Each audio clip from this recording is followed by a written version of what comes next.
We're recording. It's 6 o'clock. And time to start our regular meeting.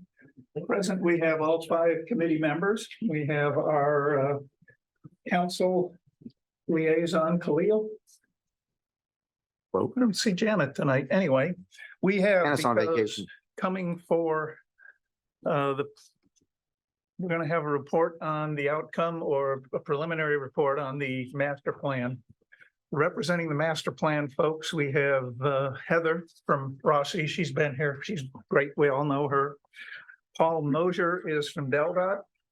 And Mike Campbell is from WRI. And apparently Leah from WRI, one of our regulars, is going to be zooming in at some point. She's on. Okay, I can hardly read what's Hi, up everyone. in my old age. We also have, I guess that's Ellen or Elaine in lieu of Janet. That's right. I'm her Plan. fill-in. Yes, Mhm. Ellen Lorraine McCabe. Got it. Thank you. Mhm. Chief Thomas Spell from the police department for when we get into the other section concerning regulation and compliance. And also sitting in the back, Dennis Campbell, I forgot the name.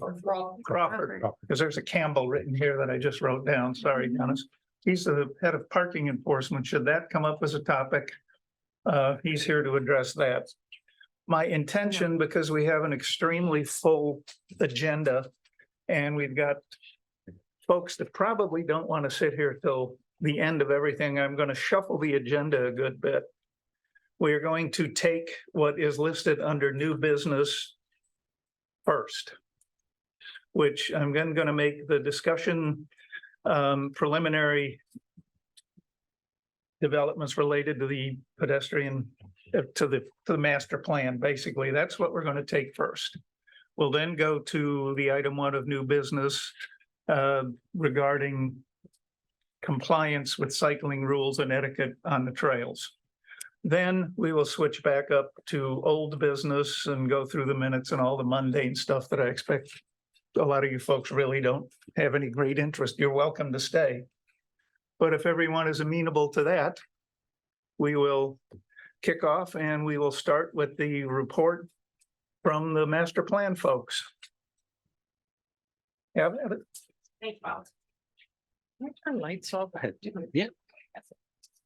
Thanks, Blue.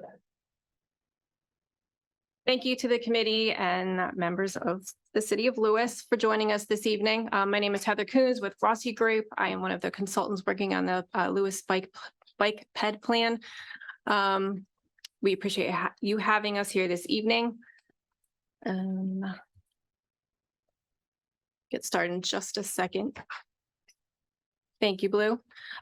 Really quick, the agenda introductions, which we've already been through, so we're not going to repeat that. Quick overview of the process that we're currently, where we are now in the process of developing the bike path plan.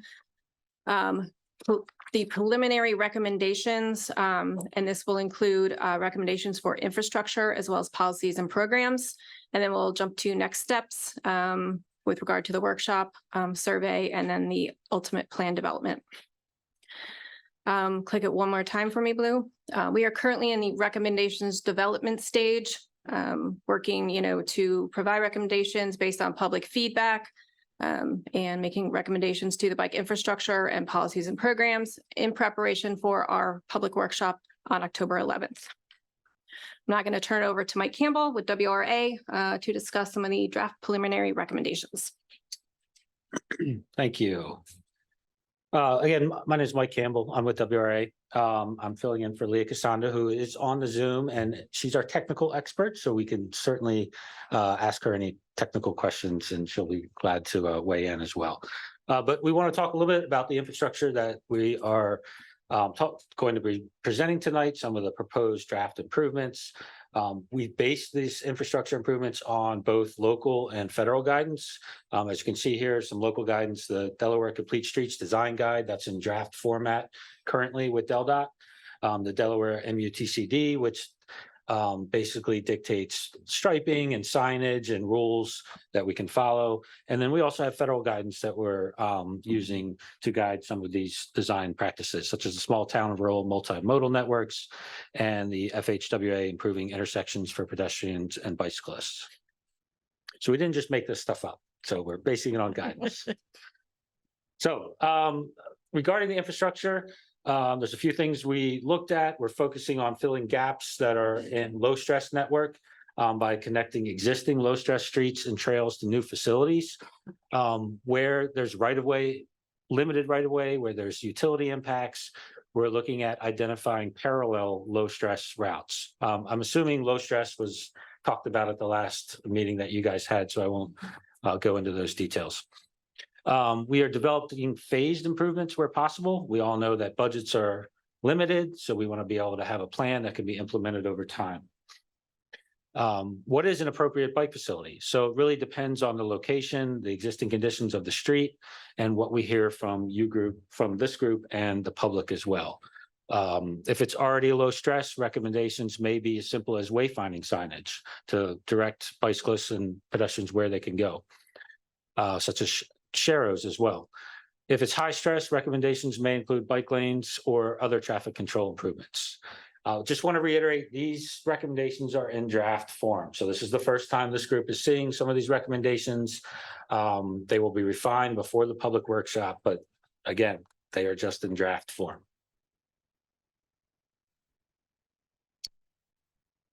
Okay, so the proposed low stress network. Here you can see the overall map. Go to the next slide, please. We'll zoom in a little bit. So the pink lines represent roads where we have preliminary recommendations for review and discussion. The blue lines represent the existing pathway network, and the dashed purple represents pathways that are already planned and funded. We'll continue to refine this map as we go through approval of recommendations before the October workshop. And the public workshop will be based on the feedback that we hear from you and DelDOT. So I'd like to walk through all these recommendations. We have quite a few, but we'll start from the west. We'll start from the south of the canal from west to east and end at the recommendations north of the canal. So the first one is the Pilottown Road improvements. The portion of Pilottown Road west of New Road is a dead-end street. Now it's much lower volume than the portion between New Road and the downtown. The pavement width is about 24 feet, which is too narrow to basically put designated two-way traffic and bike lanes on both sides. Private property impacts make widening the road to accommodate a bike facility very challenging. What we're looking at is exploring the use of an advisory shoulder, which would be on Pilottown Road from west of New Road, where the volumes are lower, as I mentioned. To implement an advisory shoulder, the yellow center line would be eradicated, and dashed white lines would be marked to identify the preferred bike zone on each side of the road, leaving a center two-way travel lane. So next, I'll show you sort of how that gets used. So motorists would travel in the center of the two-way travel lane, and when passing bicyclists, no lane change is necessary. When two motor vehicles meet, motorists may need to encroach on the advisory shoulder space to pass one another. Motorists may only enter the shoulder when no bicycles are present. Yeah, jump in. Yeah, so I'm going to chime in real quick, guys, because I was a little hesitant to see this as the first recommendation, because this one is a pretty interesting one and tends to confuse people. To go back to what Mike had said earlier, you don't actually have to drive in the middle of it. Essentially, it operates exactly like a road with no pavement markings on it. If you're on a subdivision road or a rural road with low volumes, you drive wherever you feel comfortable. And if a car is coming, you both kind of make sure you're off to the side. And if you see someone walking or biking, you pass them when it's safe. So that's basically exactly what happens here. The only difference is the dashed lines kind of create some quasi-formalized structure for where people biking can position themselves. But the rules of the road are exactly the same as if there's no pavement markings, just to clarify that. So this is something at DelDOT that we've looked at for a while. This was proposed in some federal guidance. The people who actually approved experimental treatments like this weren't on the same page when that design guide came out. So there's a lot of interest in trying this out. It could be really advantageous in some locations. So from DelDOT's perspective, we're working with our traffic section to find a couple locations around the state where this might be appropriate to apply, and then maybe roll a couple out, 3, 4, 5 at once and see how they operate. Go ahead, Tom. So I may get in big trouble at home tonight, but this is exactly the scheme that I have in mind, and I live on that section of the road. I didn't know there was a name for it. It was just something in talking with Paul a long time ago and different ways of managing traffic stress. It seemed like something that would make sense. I think it's a great idea.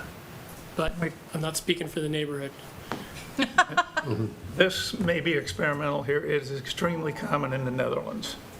It's the norm in the countryside. It works great when the culture understands it. And, you know, one of the tricks here is there's a lot of boat trailers that are going back and forth on this section of the road.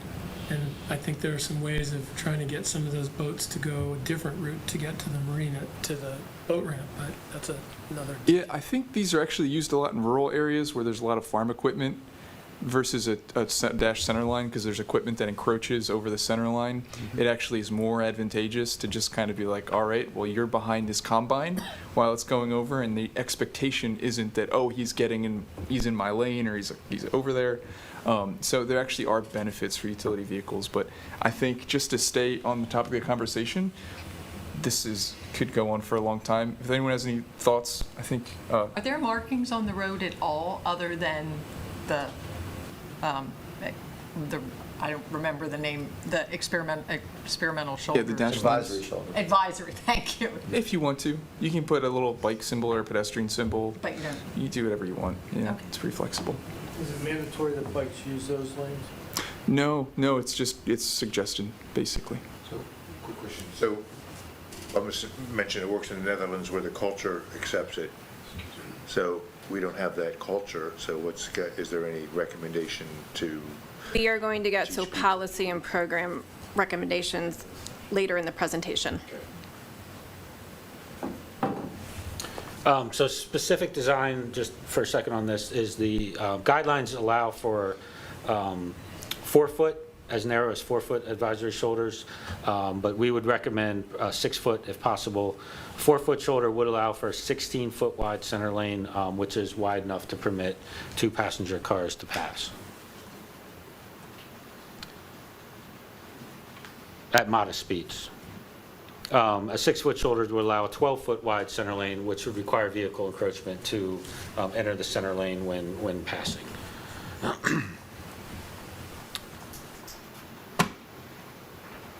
Just wanted to note that in order to install these advisory shoulders,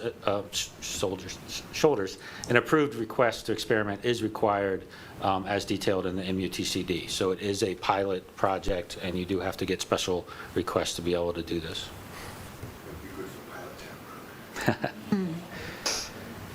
Okay.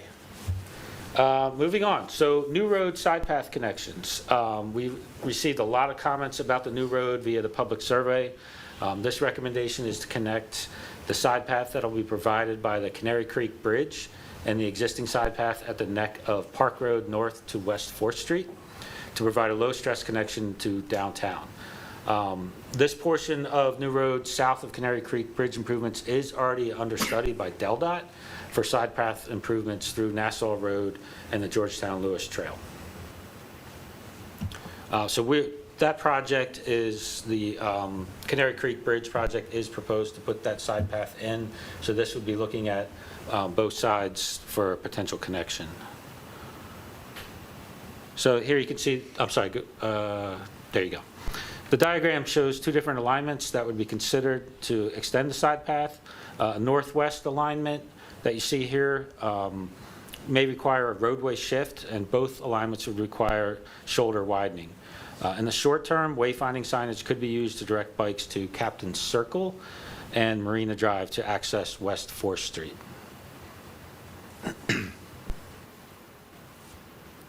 Any questions on New Road? Question about the upper pink dashed line. That would be, there would be like a continuation of the shared use path on the upper side of New Road on that, right where your cursor is? Correct. And I don't know how it lines up, but on that side, there's basically a storm drainage swale. How does that fit with the swale? Would you have to move it, or can you fit it in the space? Yeah, I think drainage is always a concern with these, and whether or not we have to convert to a closed section in some spaces has a big cost effect. Piping, and then you have to outlet it. So I think once you get into the details of this, that's one element that really has to be addressed and looked at. So when the new road plan was being developed, the path stopped at Captain Circle because there apparently wasn't room on New Road for bike paths. Now I see a purple there. Are we finding room now, or is that, I'm missing? Yeah, Leah, I don't know if you can hear the conversation, if you want to jump in on, there was a question about room for additional side paths. Yeah, I can jump in. So my understanding is there's definitely some potential private property impacts through here, which is why we are showing both alternatives. The Canary Creek Bridge project stopped because that was kind of the limits of their project. And they were never going to take it all the way to 4th Street. So I think it was kind of set aside. And this effort is a good way to kind of move along the next segment there. I think there's a broad understanding that getting up to 4th Street would make a lot of sense from a broader network connectivity standpoint. But as Mike said, there's a lot of these details that would get worked out once we actually get into design, as far as utilities, right-of-way, and private property impacts. And the active transportation group, and Paul can speak to this, comes at bike and pedestrian specific projects with a slightly different outlook than the bridge section, which was handling the bridge project. So can definitely spend some time working through those details, with the side path being the goal, not a bridge repair being the goal. And that's not to cast any shade on the bridge section. They're doing their jobs and getting the bridge done, right? So this is just would be a different focus. So we'd be problem solving, and the final alignment, I think, may be determined once we get into design, not as for this plan. It's just kind of an acknowledgement that connection is crucial. Glenn, you may be referring to also the New Road master plan that was done. And when the master plan was done for New Road, it spoke to completing those connections and what that looks like. Is this all part of low stress, or is this just general? Our goal is low stress. Okay, because Is our primary. as one of the cycles, either one of those, I would rarely use. If I'm going out of town, I would use Marina and cut across. And if I'm going down to the end, I would use Park. Because Pilot Town Road and that section of New Road is high stress, in my opinion. So there are alternatives right there. Right. Yeah, a side path here would obviously provide a low Sure, stress connection. sure, for someone that wants to go that route. But I think that probably comes into the phasing part of it, where if there's already a low stress connection along Marina Drive, maybe this is a future project that happens at a later date. Yeah, and just to reiterate, Mike mentioned it briefly, but there is a goal of a side path pretty much continually from 4th Street all the way to Nassau. Obviously, that thing's not going to drop out of the sky all at once, but although I wish it could, kind of how we attack that problem will be a future consideration. Got a question about the alignment that's here. This is a matter that came before this committee about 3 years ago, about where the side path on New Road should be, which side. And as it's shown here, if you're coming north in toward town on New Road and you want to go to town, you're going to have to cross from the town side of New Road to the far side, and then cross Park Road and then come back across New Road again. About 3 years ago, we recommended to the city that, we don't recommend directly to DelDOT, but this committee recommended to the city that we didn't think that was particularly advantageous safety-wise. Should keep a side path on the town side of New Road continuously. Yeah, I can comment to that. And this goes back to the gentleman's question about use this like a low stress. We call it lower, but yeah, those crossings are the worst part of it, right? You have relatively high-speed traffic that sometimes is really dense. So the time it's going to take you to cross is a factor. The longer you wait, the more impatient you're going to get, the more likely you're either to just ride on the road in a less safe manner or do something unsafe. So I agree with you in that case. Like Leah said, our bridge section, their goal was to rebuild the bridge.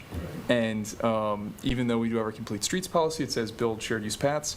There were property owners who were unwilling to negotiate on that to get Ferdella to acquire the property to build that shared use path.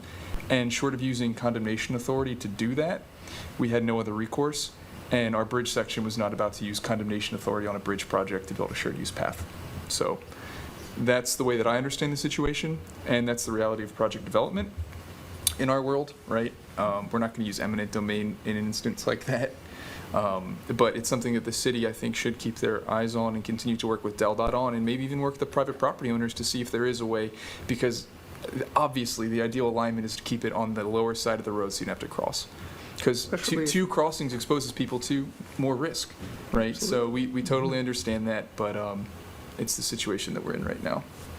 We are looking at new road outside of the city limits beyond the Canary Creek Bridge to extend all the way to Minos Conway, and we're evaluating that section for shoulder widening and a shared use path connection all there, down there, but really taking advantage of some of the development that's happened and some of the sections of shared use path that have already been installed. That portion's already done, so if we can tie into those, that saves a lot of time and money and gets that low stress connection. Okay. Moving on to West 4th Street improvements. Since West 4th Street is already a low-stress road, it's an LTS 1, infrastructure improvements are not necessary, in our opinion. Wayfinding signage and sharrows could be used to direct cyclists to and from downtown. If speeding is a concern along the corridor, traffic calming improvements may be an option to keep speeds and the level of stress low along the corridor. Is there a perceived or known speeding issue that this group is aware of along West 4th Street? I have certainly heard that from people in town, yeah. If I could just chime in, one thing that I noticed in our evaluation of this was between kind of New Road and I believe it's Burton Road. It's kind of two different roads, right? The one going towards the New Road is a little bit more of a more contemporary, modern subdivision street. There's a nice swooping curve to it, and on nice swooping curves, people tend to drive faster and there's higher speeds. So one of the concepts we kicked around was if that concords with your guys' understanding of reality, maybe for one section you could consider looking at bike lanes on the road if that's appropriate. But the area from Burton into town, we believed seemed suitable for cycling, and like we talked about, maybe traffic calming things to actually focus on lowering, rather than trying to find dedicated space for cycling, just try and get the overall vehicle speeds lower. Could be a more impactful way to do things.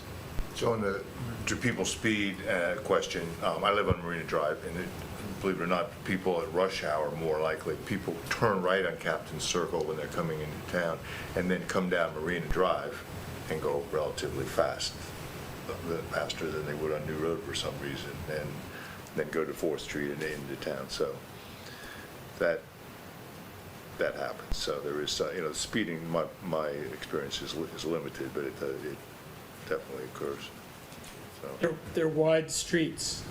Yeah. They don't, the view isn't constrained. It compels the driver to drive faster. And if I understand what you're saying, Paul, you're suggesting on that wider, more recent piece of the road from Burton to New, we could possibly narrow the lanes, have bike lanes, constrain the traffic a little more to slow them down. It's an option, if that makes sense to you guys. It would be kind of like the advisory shoulder, but the lines aren't dashed, right? You keep it unlaned in the middle and you just put bike lanes on it. And because of the federal bureaucracy, we don't need to have an experimental approval for that. They're just traditional bike lanes, right? But same thing. Yeah, and also any sort of physical traffic calming, if you guys think that's appropriate, we could look at that. Just for clarity purposes, I've witnessed speeding there, but my colleague on council, Tim Ritzer, lives in the area and walks that area a lot and has spoken about this numerous times. So I'm kind of representing his interest here because he has made that point a few times. And so I think, and this is regarding 4th Street. That's the only area he's talked about. One note for consideration is it does appear that on-street parking is used rarely, but it is used along that corridor. So that is one consideration. If you want bike lanes to be meaningful, you might want to restrict that. And I know that can become quite the contentious issue, even if it's just once a year for a holiday party. So something to consider by the committee. I assume one of the complicating factors for that is the whole open space effort to acquire that wooded area. I'm assuming that stretch of parking would become perhaps more meaningful if it becomes a public open space. I mean, that's certainly the goal right now, but that won't be finalized until probably the end of next year if the $18.3 million is raised to preserve that as well as another parcel. And parking in the bike lane, I don't know, the width of the road aren't mutually exclusive per se. Maybe there's a way to make them coexist, maybe not. We could explore that further. But just for the record, when I visit Lewes, I do park there and then walk into town. So I'm speaking from as a user of that parking. We know where you are. Okay, we've got lots more to get through, so. All right, next is Ship Carpenter Street, Park Avenue improvements. Both of these roads are existing low-stress streets, provide good north-south connectivity on the west side of downtown between Canal Front Park and George H.P. Smith Park. However, Ship Carpenter Street is one-way, northbound street. The street is wide enough to, we lost it? Oops. No, he's just Okay. allowing Anne Marie to talk. Yeah, sorry, I wanted to chime in on the West 4th Street because we do have a TAP project that's supposed to get started later this fall to do traffic calming on West 4th Street. And I think my understanding is that this is one where there were going to be some demonstration projects. Paul, are you familiar with any of that? Yeah. We haven't had a kickoff yet. Yeah, Tom Felice, who's in our tap. Now it's on, right? No. No? Now you're on. Okay, cool. Yeah, Tom Felice in our section, Mike Hahn at one point in time mentioned that to me. I manage some of the demonstration projects that we do in the state. So yeah, we're open to do that for sure. I don't really know what the scope of the project is supposed to be, so we can definitely integrate whatever we talk about here into that conversation. Yeah. Okay, I just wanted to make sure that got in there because I don't want you guys to end up duplicating. It's a small group of people. We all talk to each other sometimes. Okay. So Ship Carpenter Street is a one-way northbound street. The street is wide enough to accommodate a contraflow bike lane, which is a bike lane that goes in the opposite direction of traffic between Pilottown Road and 3rd Street. And that would then transition to Sharrows between 3rd Street and Johnson Avenue.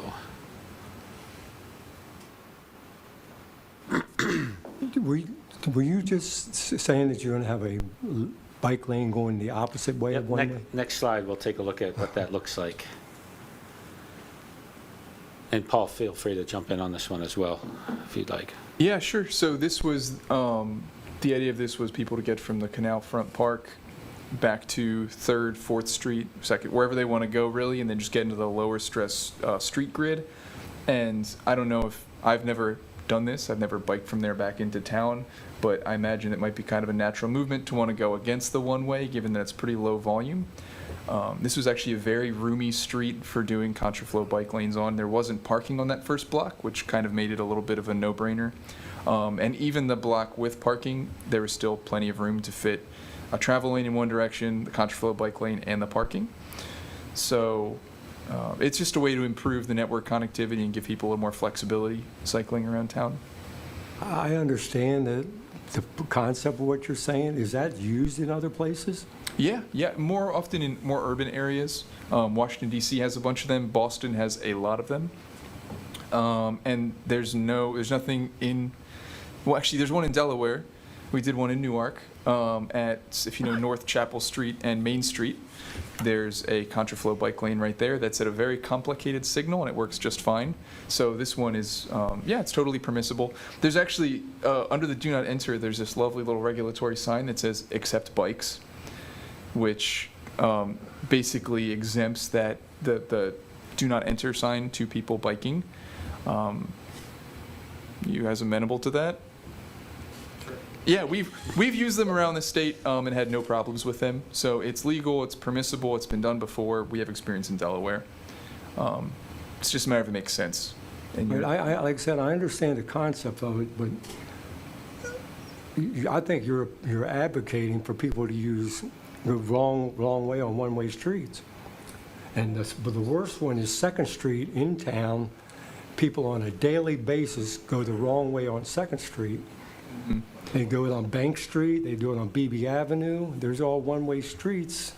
Yeah, well, that's to some extent why we're putting pretty extensive pavement markings and signage to show the exception and not the norm, right? And to facilitate it. You know, there's cities who have certain streets where they just put a sign that says accept bikes, and it's, 17 feet for cars and bikes to use or less, and it works fine there. I'm sure people maybe do this as is, so it's more. They do it all the time. Yeah, this would be trying to say, here's where you can do it, which can actually have a positive impact for sort of dissuading people from that not legal behavior otherwise. I assume that as this develops, when the report comes out, there are going to be a bunch of, as you said, policy recommendations. I mean, there's a lot of there are opportunities for cultural modification here. We're going to have to do some educating. We're going to have to do some campaigns. But all these seem like reasonable geometric possibilities. We just have to help people figure out how to do it without hurting themselves. I think this is very intuitive. Some of these things, I mean, I try when pavement markings, you want people to just understand what to do. And this one, I think, is a no-brainer.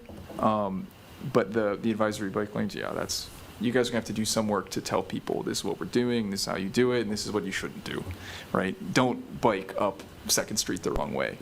This isn't a pass to do that, so. Just to note, on this graphic, those stop signs that you see there are for the bikes. Those would be bike stop signs, not automobile stop signs, correct, Paul? Yeah, we got the wrong symbol, though. There's a stop sign that we use on the trail that's a white regulatory sign that says bikes, and then a little stop sign inscribed in it. Technically, because of the Delaware yield law, if it's just a regular stop sign, the R1, bikes don't have to go through it. You kind of have to specifically say bikes, stop. Unless you want it to be treated like the Delaware yield at a stop sign. That's kind of up to you guys. It's your street. We'll advise you and help you out with that, but yeah. We might want a case of those signs. Okay. All right, next is the Lewes Elementary and Middle School, the George Smith Park and vicinity. The George H.P. Smith Park's at the southern end of Park Avenue. Cape Town Open School District will be connecting their administrative building at the foot of the DuPont Avenue with Lewes Elementary School. There's also a standalone tap project that WRA is working on with DelDOT for Sussex Drive. And during that project, we will be exploring improvements at the Savannah Road crossing, and bikes can utilize, DeVries Circle to access the Lewes Georgetown Trail. There's a map on the next slide. How wide is that trail through the school? The proposed trail? That's a good question. I do not know the answer. It's going to be 10 feet. 10 We feet, okay. worked with the school district to have it expanded from 8 to 10. Perfect. There's a trail there now. Right? I'm not sure I couldn't really decipher that last. Well, there's like a 5 or 6 foot sidewalk there now. That just doesn't seem Yeah, big enough to do. the trail that's going to be wider is going to be further closer to Highland Acres. It's going to be between the two sets of sports fields. So Let's see here. that's where the wider trail will be. Okay.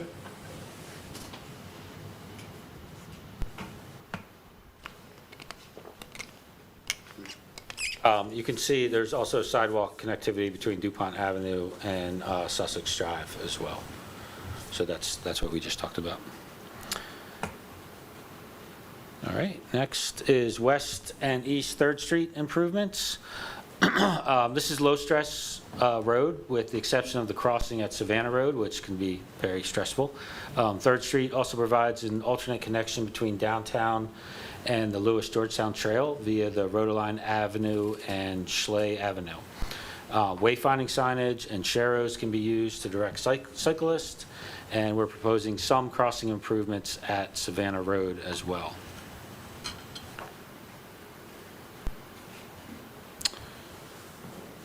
So the design eliminates the turn lanes on Savannah Road so that bikes and pedestrians only have to cross one lane of traffic in each direction, making it much safer. This allows for the addition of buffered bike lanes on each approach. This design only features striping improvements and could be done in the near term, so it does not have curb extensions, which would require more detailed design. This could all be done with just roadway paint and striping. Next. Longer-term improvements are also still being looked at. This could include bump outs and median crossing islands to calm traffic and providing a crossing refuge for pedestrians.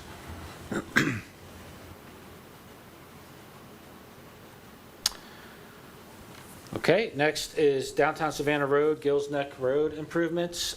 Improvements along Savannah Road and Gills Neck are intended to provide better north-south and east-west connectivity for bikes trying to access downtown.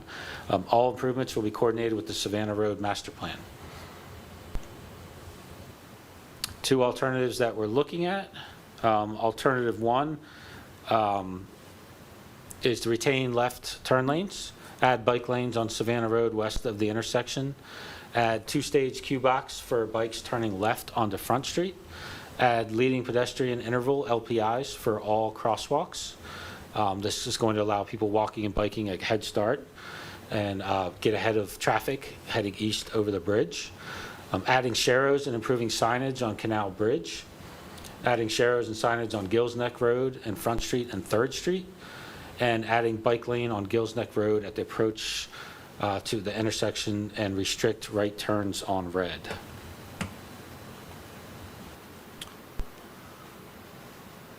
I think we've all heard a lot about Gills Neck Road. This intersection is clearly, I'm assuming the survey talked a lot about this. Here is the configuration along with a sign that explains how to use a two-stage turn queue box, referred to here as the left turn bike box. Leah, do you have anything to add on this? Yeah, I'm just curious if any members of the committee are familiar with the queue boxes. We have a couple up in Wilmington, but I know I've used the Dutch left before, which is what it's referred to informally when trying to turn left across a multi-lane roadway, but just really gives an option instead of having to claim the lane and merge to turn left when there's a lot going on, to kind of take a refuge out of the way before proceeding through the intersection So, with the signal. Leah, question? Sure. So the bike box that's in Rehoboth at Church Street, what's the proper way when there's traffic for you on a bike to reach that box? That's kind of why I prefer this style box to that style box. So, because the bike box Mary is referring to would kind of extend across both the eastbound lanes of traffic at the light. And you would kind of, it really only works if you queue up at the light on red, right? So if you on a bike are approaching the light is red, you then can kind of claim the lane in that box space, and then on green, you kind of are sitting ahead of traffic and you can turn left. Now, the way this two-stage turnkey box works means that even if you're approaching the light and it's green, you do not have to kind of pedal, check your blind spot, merge left, and then yield while you're floating in the middle of the intersection. Instead, you just continue through on green and kind of drift down into that little green box area, which is fully outside of the flow of motor vehicle traffic. And then you would wait in that space for the signal to change and turn green and then proceed through. So in my experience as a cyclist, I prefer these, especially if I'm riding with another person or a group of people. I hope that makes sense, and Paul may be able to help me out by pointing at the screen if necessary. I think you did great. I don't Thank know, could you like point? a Yeah, little okay, bit I'll to this point at and the screen. explain Yeah, what's okay. happening, because I don't quite understand what. So the first thing you do, right, say you come up to the signal and traffic is flowing along Savannah Road, they have the green, and there's a red for cross traffic. What you would do is you would just bike up, stay in the bike lane, and then wait right here until Savannah Road is red, and then Gills Neck gets the green, and then you just drive straight, or bike straight. So essentially you're just making, you're with the signal here, you wait until the signal changes, and then you're straight with the signal in that direction. So it's just waiting for a second phase of the signal cycle, versus trying to merge over into the left turn lane, which, as Lee had said, merging over into the left turn lane and through traffic can be kind of dicey, especially if you have multiple people with you, especially if they're not really comfortable biking. That could be a real kind of disaster. So there's a lot of room where the stop bar is at that intersection, or could be, and that could be an option. It's really just a suggestion. There's no reason you can't do that today. So is that only on Gills Neck side? I believe you could do it on the other one too. I don't see why not. It just wasn't added there. Part of the reason it's not on the other approach is so in order, the box essentially has to be located outside of the flow of traffic. And there's just enough width to fit it in on Gills Neck. We can look at whether it could fit on Front Street, but with the turn lanes there, it's a little bit, there's less real estate to work with.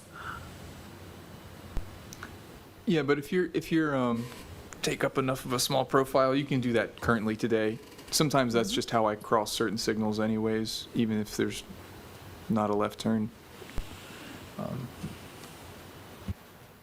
We'll take a look at it. Interesting. Okay. Paul, why don't you tackle alternative 2 as well? Yeah, sure. So this was a concept that actually came out from a conference that was held a few years ago. Professor Peter Firth of Northeast University, who I'm a big fan of, did a little thing here. Basically, a bunch of intersections around the state were looked at, and this one was proposed, like, what can we do with the existing condition to do something innovative to make cycling and walking a little bit easier? And he suggested sort of this return to something that's a little more simple. Rather than having dedicated left turn lanes, actually just sort of try to leverage people's driving behavior in constrained situations and do what's called an informal flare, where basically there's enough room for someone to drive there, queue up to take a left, and then people who are waiting can just go around them. And we did a little bit of modeling on this concept because it is pretty innovative. If we were to do this, we could then have wide dedicated bike lanes. In some cases, that could be physically separated in the future. And you could get rid of the left turn lanes, which could shorten the signal cycle. So you could actually have better flow of automobile traffic through Savannah Road. You could have shorter wait times for people waiting to cross as pedestrians. And you could, in general, just make the things work a little bit better, both from a modeling perspective and there's some real-world benefits. So there's some...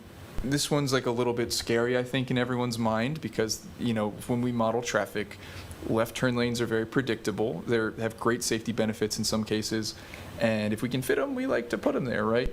But they do hog up a lot of the time at a signal. They're not the most efficient things in the world, but they're predictable. And this intersection can be predictably bad with left turn lanes, but then there's sort of a bit of a known unknown of what's going to happen if we take those away. And modeling shows that this concept actually worked pretty well, actually identical to the current traffic signal operations, because getting rid of those left turns, even though there was some queuing that occurred as someone was waiting to take a left, it kind of came out in the wash, and the delay times and queues were almost identical to the existing situation, which was really interesting because there's so few lefts. Our traffic counts said during peak summer hours there was 50 lefts, I think, in the peak hour of travel, 30 off summer peak, and it seemed to work out. Is that going to translate to reality? A model's a model, and I'll tell you that right now. So this is something that has benefits, but it also comes with challenges that the city is going to have to understand and accept if we want to move forward with something like this. Also, our Traffic Management Center, they're called the TMC, they are really guarded about this part of the state because traffic operations in the summer get a little crazy. So there's a chance that there's people even DelDOT who will say no way to this. Some of our traffic guys are open to taking a look at it. We ran the idea past them and they found it interesting, especially when they saw the modeling results. But if this concept is something that the group likes, I'm just letting you know there's a chance that DelDOT will even scuttle the idea at some point too. So benefits, but challenges associated with it. Another added benefit is, if you can see here, it does allow for room for bike lanes on the canal bridge with this design, which is be an added benefit. So I think it may be more relevant to the previous alternative, but one of the things that, we've got another thing that I think we're going to talk about later about biggest bike parking spot in the whole city is on the, I'm a little turned around here. Right-hand side. Oh, there it is, okay. So effectively catty corner from the major attractions of downtown Lewes. The way the crossing signals work now, I've got to wait through 2 crossing signals to get into town. I'm hoping there's a way, with some of the other things you said on the previous slide, that we could actually just have a long, always. Oh, I got something for you, Sumner. So our chief traffic engineer, when I presented this to him, I kind of make things complicated sometimes. They don't need to be. He said, why don't you just look at an all-way pedestrian phase where it just, you don't have, well, you could have permissive pedestrian crossing, but it just stops red all 4 sides, and then you have an all-way pedestrian crossing phase, and then you sync the bikes up to that. So the bikes also can go through at that time, so they can get ahead of traffic in that instance, which is where the bike lanes would come in. If the last one had continuous bike lanes, they were small, so you would just have to get people to queue up, in the bike lanes if they hit that part of the cycle, and then go with the pedestrian phase. And that same intersection I mentioned at South North Chapel and Main Street in Newark has dedicated signage that said bikes may use pedestrian phase, and we've had great success with that there. So yes, that is one of the alternatives we considered, and it's going to have a bigger impact on traffic, we think. From a model, the model says it has a bigger impact on traffic. I don't. In terms of slowing things down. Yes, because it does, doing that all-way pedestrian phase takes a lot of time from all sides. You're going to have longer cycles, right? So I think, I'm not sure this operates it now, but one of the options we looked at was like a 85, 90 second cycle to go from, the beginning of it through everyone's movements back to there, right? A cycle is when the signal does its whole thing and comes back, starts again. This is going to have a really long cycle length to do the all-way pedestrian crossing, which means pedestrians are going to be sitting there waiting, and the longer those cycle lengths are, typically, the more likely people are to do silly things and just sort of not comply with the traffic control devices. So there's a trade-off, right? Like, okay, it's great, but if you have to have really long cycle lengths to actually implement it. So that's why this concept right here, when we first delved into it, the thought was really short cycle lengths, like 45-second cycle lengths. Since you don't have those left turn phases, you just turn the signal around constantly. So people, not constantly, but twice as often as if you have that dedicated pedestrian phase. That means people can walk as they're waiting, no one's queuing up for a really long time. So there's trade-offs to be had. And this may be a dedicated conversation of its own in the future, that we can focus group these things, because this is a very important intersection. And we can talk more about those trade-offs. Does that make sense? Yes. So I'm not too jargony. No, it's all really important stuff. This is not an easy intersection. It's hard for me, I'm skeptical about how no left turns here would, it really seems like it would jam the traffic. Oh, me too. No, trust me, I am too. So one idea we had also was to have actually a dedicated left turn arrow as you're going towards the bay. So going eastbound, so there is like a dedicated left. So at the end of the cycle, at the end, when the people coming into town on Savannah, theirs goes red, there's a little green arrow that shows up that says, anyone who's going left, like, clear it. You've been So- waiting long enough, you get to go now. Yeah, so the guy, there's like creepers and sneakers, right? People that go at the beginning and the end of the cycle. This is going to depend on the creepers and sneakers to make this thing work, essentially. So it's kind of just relying on the sort of relatively assertive driving style people have anyways, and hoping that that will just make it come out in the wash. Tell me exactly what is this? Bike cue box. Sorry, yeah. Bike cue box was what we just talked about. You know, it's a bike cue box. So you come up, and then if you want to take the left as a cyclist onto Front Street, you just get over and you sit there and you wait until it turns red, and then you go straight on the green. So cars drive through that, but they aren't allowed to run over bikes that are in it. It's supposed to No, make cars won't hit you. You're out of the way of vehicle traffic. So this is a 2-lane road here. Yeah. Cars coming. back Okay, let's do this again. Not that that's a problem. Excuse me, sir. I'll come through. Yeah, so if you're cycling southbound or westbound, Right. and this is, you have the green, right? Cars are going, and you got to take a left here, but you don't want to have to cross over in front of moving traffic. You just park right there while you're biking, and they have the red, and then as soon as they have the green, you're ahead of the cars, and you can just, Got it. they won't run over you, hopefully. So you can turn left if you want to, Yeah, or you sure. can cross the street and wait to another light if you're nervous about it. You have options. It does require a right turn on red restriction. And I'm not sure if there's one there right now. No, there is. It's not it's not well signed, but it's there. It is. So how many bikes can get in that bike box?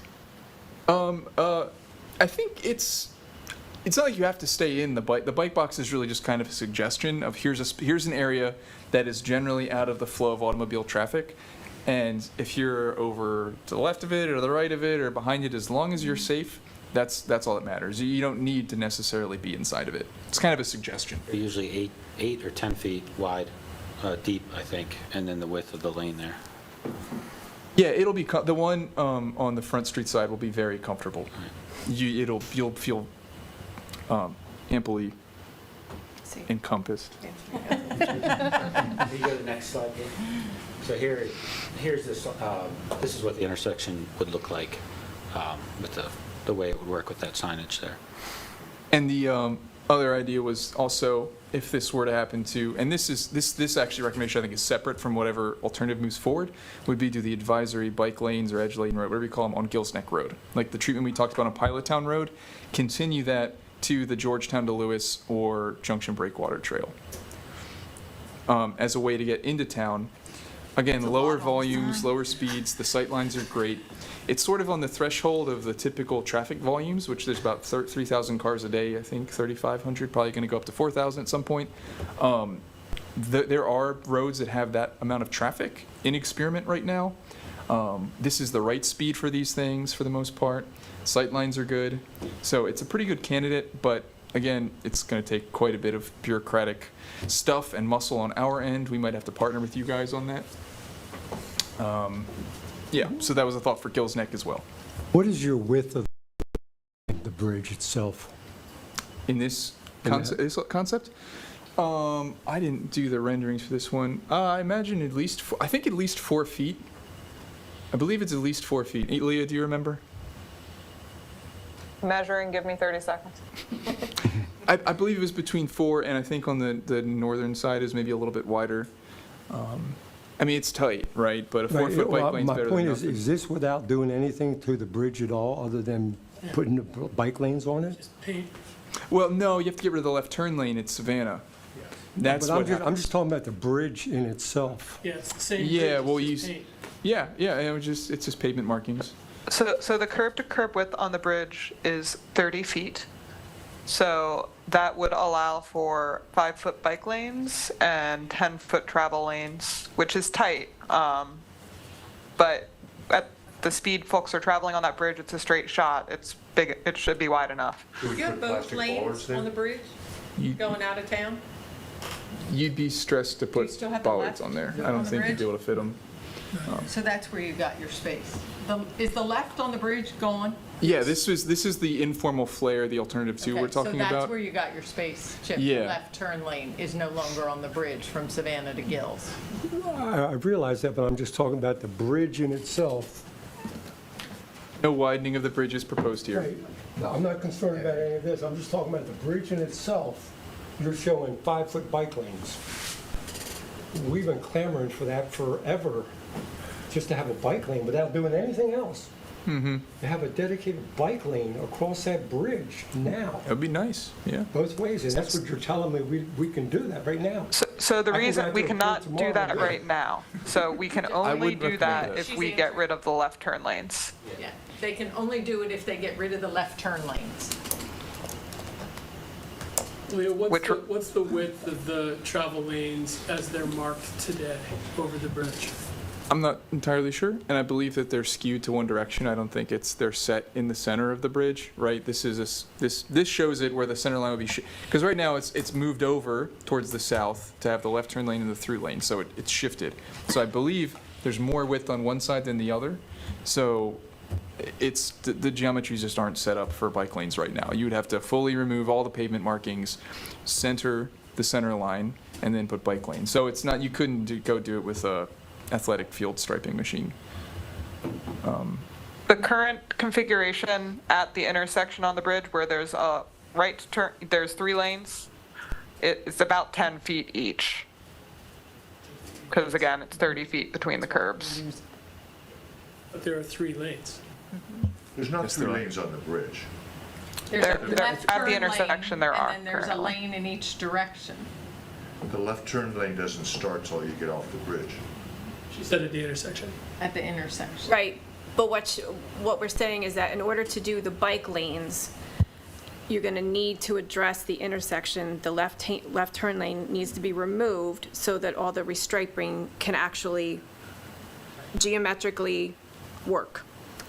Now, we could look at alternatives where if we did, like the earlier alternatives where we retained the status quo, the left turn lanes are still there, and then we just crammed in a 4-foot bike lane, approaching it from the west.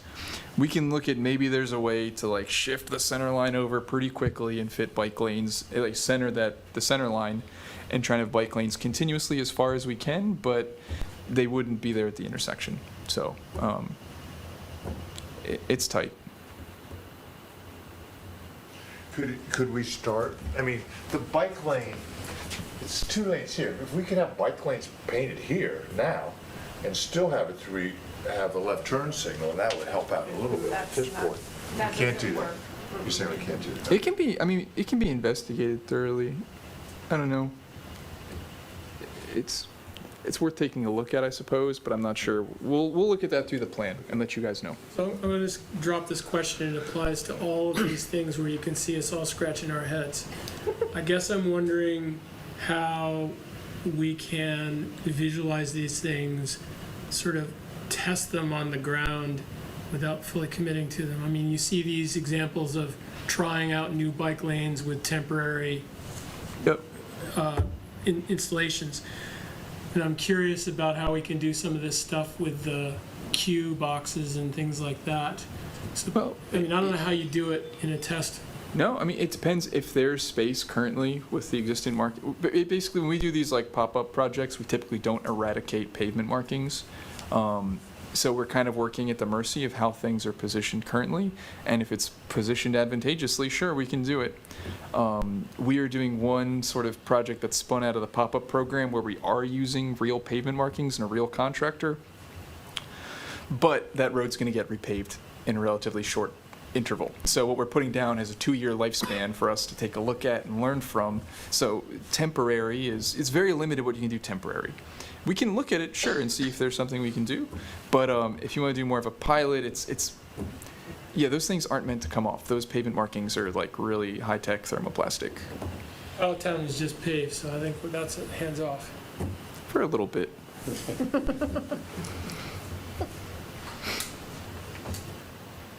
All right, this represents some of the longer-term median islands that we discussed for Third Street. These could be used in conjunction with alternatives 1 or 2 at the Savannah Road intersection, depending on the lane configuration. And what this allows is basically a pedestrian refuge. So it's a place where pedestrians can stop, wait, make sure traffic is clear, and move forward. But again, that would be a longer-term improvement with full curb work. Okay, moving north, another gap in the low-stress bike network is crossing Savannah Road at Massachusetts Avenue and American Legion Road. This is a major access point for the trail network, and bikes and pedestrians rely on waiting for cars to yield before crossing the road to turn left on Savannah Road. Improvements at this intersection will provide better connectivity between Bay Avenue, Bike Boulevard, and the trail network. The trail network, and between the trail network and downtown as well. East Market Street also serves as an alternate parallel route to Savannah Road that could be highlighted with wayfinding signage.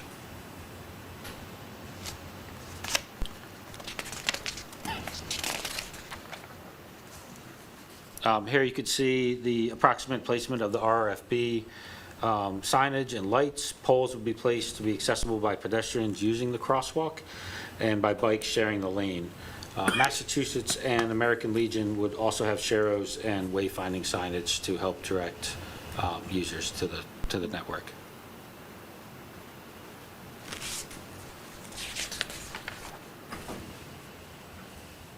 Okay, Bay Avenue and Children's Beach House, Cedar Street, it does not have sufficient space to provide both on-street parking and a bike lane. Fortunately, Bay Avenue is a great low-stress alternate route. There's one interruption to Bay Avenue between Michigan Avenue and North Washington Avenue at the Children's Beach House. Side path could be provided along the Children's Beach House frontage to provide a continuous low-stress facility and prevent bikes from having to cross Cedar Avenue to legally continue onto Bay Avenue. Is the expectation that Bay Avenue would be used either 2 ways? The pink line you had there for bikes? Yeah, technically it's two-way traffic right now. Signed that way now? Yeah, it's one, two. But it's one way for cars. One way for Cars. Yeah, cars only one. So one way. And the speed limit is what? 10 or 15 or 10 or 15 or something. Chief Spell, you might want to get some of those accept bike signs. Get a box of them, I think they're pretty cheap. Well, we already ordered a case. Yeah, we're getting a whole lot. Yeah, I gotta say, I used to live between the block of Cedar Street and Bay. And when Bay got improved a number of years ago and all of that started happening, I don't remember the speed limit signs initially, but it is truly a special pedestrian area. I mean, I know people who think it's the best place to be a pedestrian in the entire city. I would say the entire state. It's my favorite road for cycling in the entire state, so. I just have one comment about the Cedar Street also. Although you say there's not enough room, that you are aware that there's about a 10 to 12 foot right-of-way on either side of Cedar. As it looks right now, you would think it's not, but there is. Yeah, we briefly looked into that. I pulled some archive plans. Where'd you get, was that from? It's been discussed in this committee over the years. Matter of fact, this is where the whole thing, master plan idea stemmed from, was the putting possible bike lanes on Cedar Street, and then it morphed into doing a master plan for the city. Yeah, okay. Yeah, I pulled some archive, like old DelDOT plans for that improvement when they added the shoulders. And while there is, maybe it's 10-foot wide right-of-way off either side of the road, there is so much stuff in that right-of-way and the drainage and stormwater concerns that we have to deal with make adding that much pervious surface almost a no-go. Correct, I just want to make sure that you all were aware of. Oh, yes, we're aware that it's a possibility, and it's come to my office, like my section, a few times, I think at least twice since I've been at DelDOT. And, you know, we humbly suggest that people check out Bay Avenue because just the cost associated with it would be so large. And I'm not convinced people won't just park in it. Unfortunately, sometimes when you have those shared use paths that are at the grade of the roadway, someone's having a barbecue at their house, they think it's fine to just, park in it for the day. But yeah, we are aware of that. Okay, we're going to move on to everybody's favorite topic, policies and programs. Potential recommendations here for and improvements. I cannot talk anymore this evening, sorry. First recommendation is to implement a bicycle ambassador program. State College in Pennsylvania has a great one. I can send you all their sort of, if you haven't already checked it out. But we need to develop educational outreach materials, and this could be social media posts, QR codes. You are all a big fan of the QR codes with regard to the survey and bringing people to the website for this particular project. QR codes can link people to flyers, pamphlets, videos, etc., that are located on websites, and you can also make posts to websites. And the educational outreach materials would include rules of the road, how to share the road with motorists and pedestrians. You all have a great bike safety document that says what to do and what not to do. Looking at the Delaware bike laws, providing that information to new residents, current residents, because we know not everybody follows the rules, as well as those part-time residents and visitors.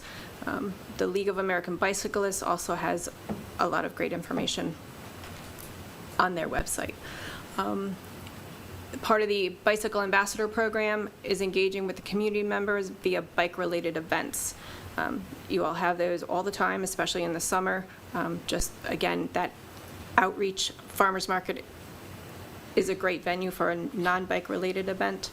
And looking to recruit and retain additional ambassadors, whether you have a goal for a specific quarter or a specific year, yearly goal. And develop other educational materials as well with regard to pedestrian safety and motorist safety, which you all have those identified as well. Next slide, please. Are there any bicycle ambassador programs currently in existence in Delaware? That's a good question. I didn't run across any with a quick Google search. The State College Pennsylvania one was the first one that popped up, but I can investigate that for you. I didn't come across any. There's an Adopt the Trail program that we have that some people I think treat like that. And then Bike New York has done some outreach events that are dedicated to doing stuff like this to new students and foreign students, but nothing called a Bike Ambassador program that I know. This is more in the spirit of education, public awareness, sharing of information rather than enforcement, I assume. Yes. Not that bike ambassadors can't help to enforce. I don't know, that's going to be up to the police department. I don't know how much enforcement would be allowed, but to maybe assist in guiding a visitor to the city of Lewes if they're illegally crossing the road on a bike, that sort of thing. Additional efforts can be done to maintain and update the print and digital maps of the low-stress bike routes. We can have a QR code linked to the digital map, as well as have and I know Mary's going to yell at me, have the print maps located at various locations around the city. We're trying to stay away from that. I know, but some people like to have that physical piece of paper. in their hand. Coordinating with the Delaware Bicycle Council around, we've discussed this before, e-bikes on trails, class 1 only, you want to include class 2. The etiquette on trails, which I know is something that you all are going to be discussing after our presentation, but there's issues with speeding, not only with e-bikes, but for pedal bikes. And bicyclists not warning pedestrians on their approach, staying to the right. And then shared use path crossings, just a plain crosswalk, simple crosswalk, I don't know what you guys call that, I can't remember. Versus a crosswalk with an RRFB. So, and again, we cannot change people's, I don't want to say we can't change people's like demeanors with regard to the way that they drive, but we can help to try to. Does that make sense? And aside from, you know, changing state law, which takes a huge amount of effort, these are some preliminary things that y'all can do to help. So sorry, I'm not speaking very well this evening. Next slide. Okay, our next steps. We know we have the public workshop on October 11th. That is from 4 to 6:30 p.m. At the Lewes Public Library. We're going to go over the public engagement summary as presented in the last meeting here, summary of the findings, and the recommendations on infrastructure improvements and the policy and program updates and/or revisions. We are going to open a survey at that point in time on October 11th for a public comment period. That'll be open until November 13th. And then after that point, taking everybody's input into consideration, coordination with DelDOT, we will finalize the findings and recommendations for the Lewes bike plan. This survey will be different than the one we've done already? Correct? Yes, sir. Okay. Yep. Leah, did you have anything to add? Yeah, the survey, we're going to do our best to kind of tailor it to each of the recommendations because we really do want to hear what folks think. So we'll be spending some time in the coming weeks figuring out the most user-friendly way to ask folks their opinion on some of the ideas you heard about tonight. And to that end, obviously we're going to be providing you all with a copy of tonight's presentation. And we'll be working in the coming weeks quickly to turn around what we hear from you into kind of high polish versions that are suitable for broader consumption. So for any members of the public tuning in tonight, draft was posted very prominently on all the slides, and it will remain draft until we get to the final report. Because we will continue refining and potentially totally scrapping some of these ideas, depending on what we hear from you all and the public, right? Some of these may not make it to the final report. This is an iterative process, and we listen to what you all have to say. And we may come up with totally new ideas after the next workshop if folks really hate what we have to show them. So. But again, thank you all for your time and your participation. I will stress again that we appreciate your involvement. Thank you. Thank you. Thank you. Does anybody here with us have any public comment related to the master plan or what y'all just heard? Sir, you want to come on up and identify yourself?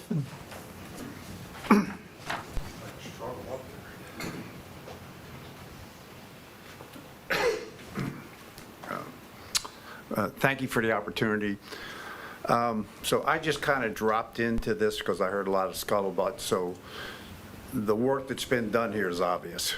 You know, it's very well thought out. But a couple of really quick comments.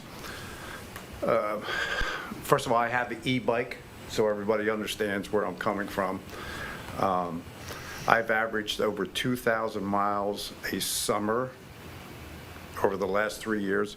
Every one of these issues that you have laid out here, I could comment on, but I'm not. But let me start out. One of the big concerns I have is the e-bike restrictions. I understand the level 1, level 2, level 3. 95% of the speeding that's done on these trails is done by non-e-bikes. So what I don't understand why the emphasis isn't on the speed as opposed to the bike. So It's like having a Maserati that can go 150 and a little Dodge Colt that can go 50, and you restrict the Maserati because it's restricted by speed limit, not by the particular car. Just a comment. And I see these bikes, they're going 25, 30, these non-e-bikes going 25, 30 miles an hour. There's no doubt in my mind. How these little children don't get hit, I don't know. Two quick comments. The bike box that you annotated on Gill and Savannah, I think I heard you say they're 8 to 10 feet long. Something like that. Yeah, something like that, ballpark figures. I'm not sure how wide they are, but at 8 to 10 feet long, you can fit maybe 2 bikes in back of each other. Each bike's like 5 feet. No, bikes actually stretch out 7 to 8 feet sometimes. Okay, that's even worse if it's only, if the Yeah, but you if the box is can 10 be feet. next to each other and You can also stagger them. Yeah, also you don't have to stay in the box. The box is really a suggestion. Right. So It's a great suggestion, don't get me wrong. But I can see the thing, a lot of these issues you have, you're going to educate, as this woman has pointed out, but aren't the majority of the issues that you have in the summertime coming from visitors? And do you think that they're going to understand all the education, which I think is a great idea? It's more for local people.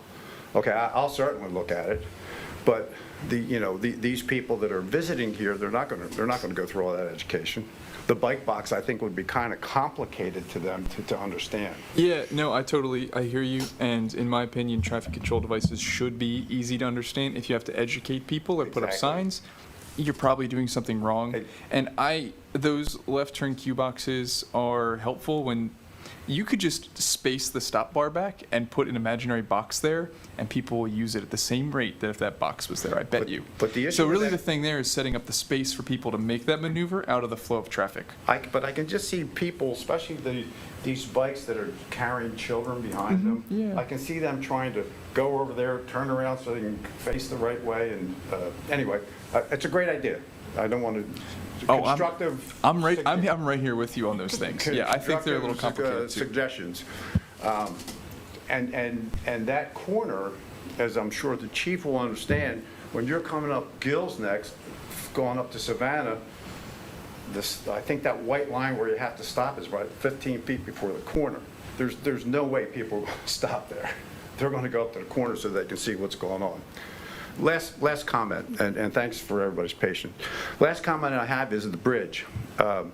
So that's a disaster, as everybody knows. I mean, it's common knowledge. I think there's probably 2 feet, 3 feet now on each side. It's not a lot. I travel it all the time. So what I don't know if you can reconfigure the sidewalk and whatever buffer you're going to put along for the bike. I think he suggested 5 feet each side was the suggestion.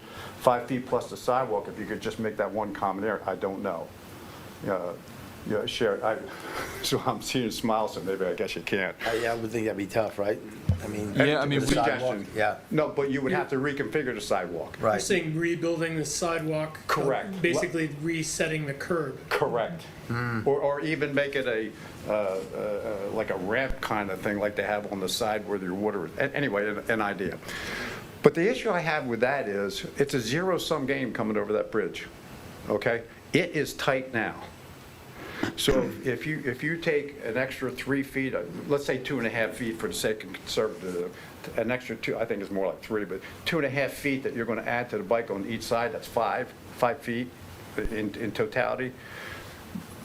These cars now almost run you off the road when you're going over a 2 foot. So if you have a 5 foot, that means when the cars are passing in the middle, they have even a smaller area to not hit each other than they have now, and it's pretty tight now.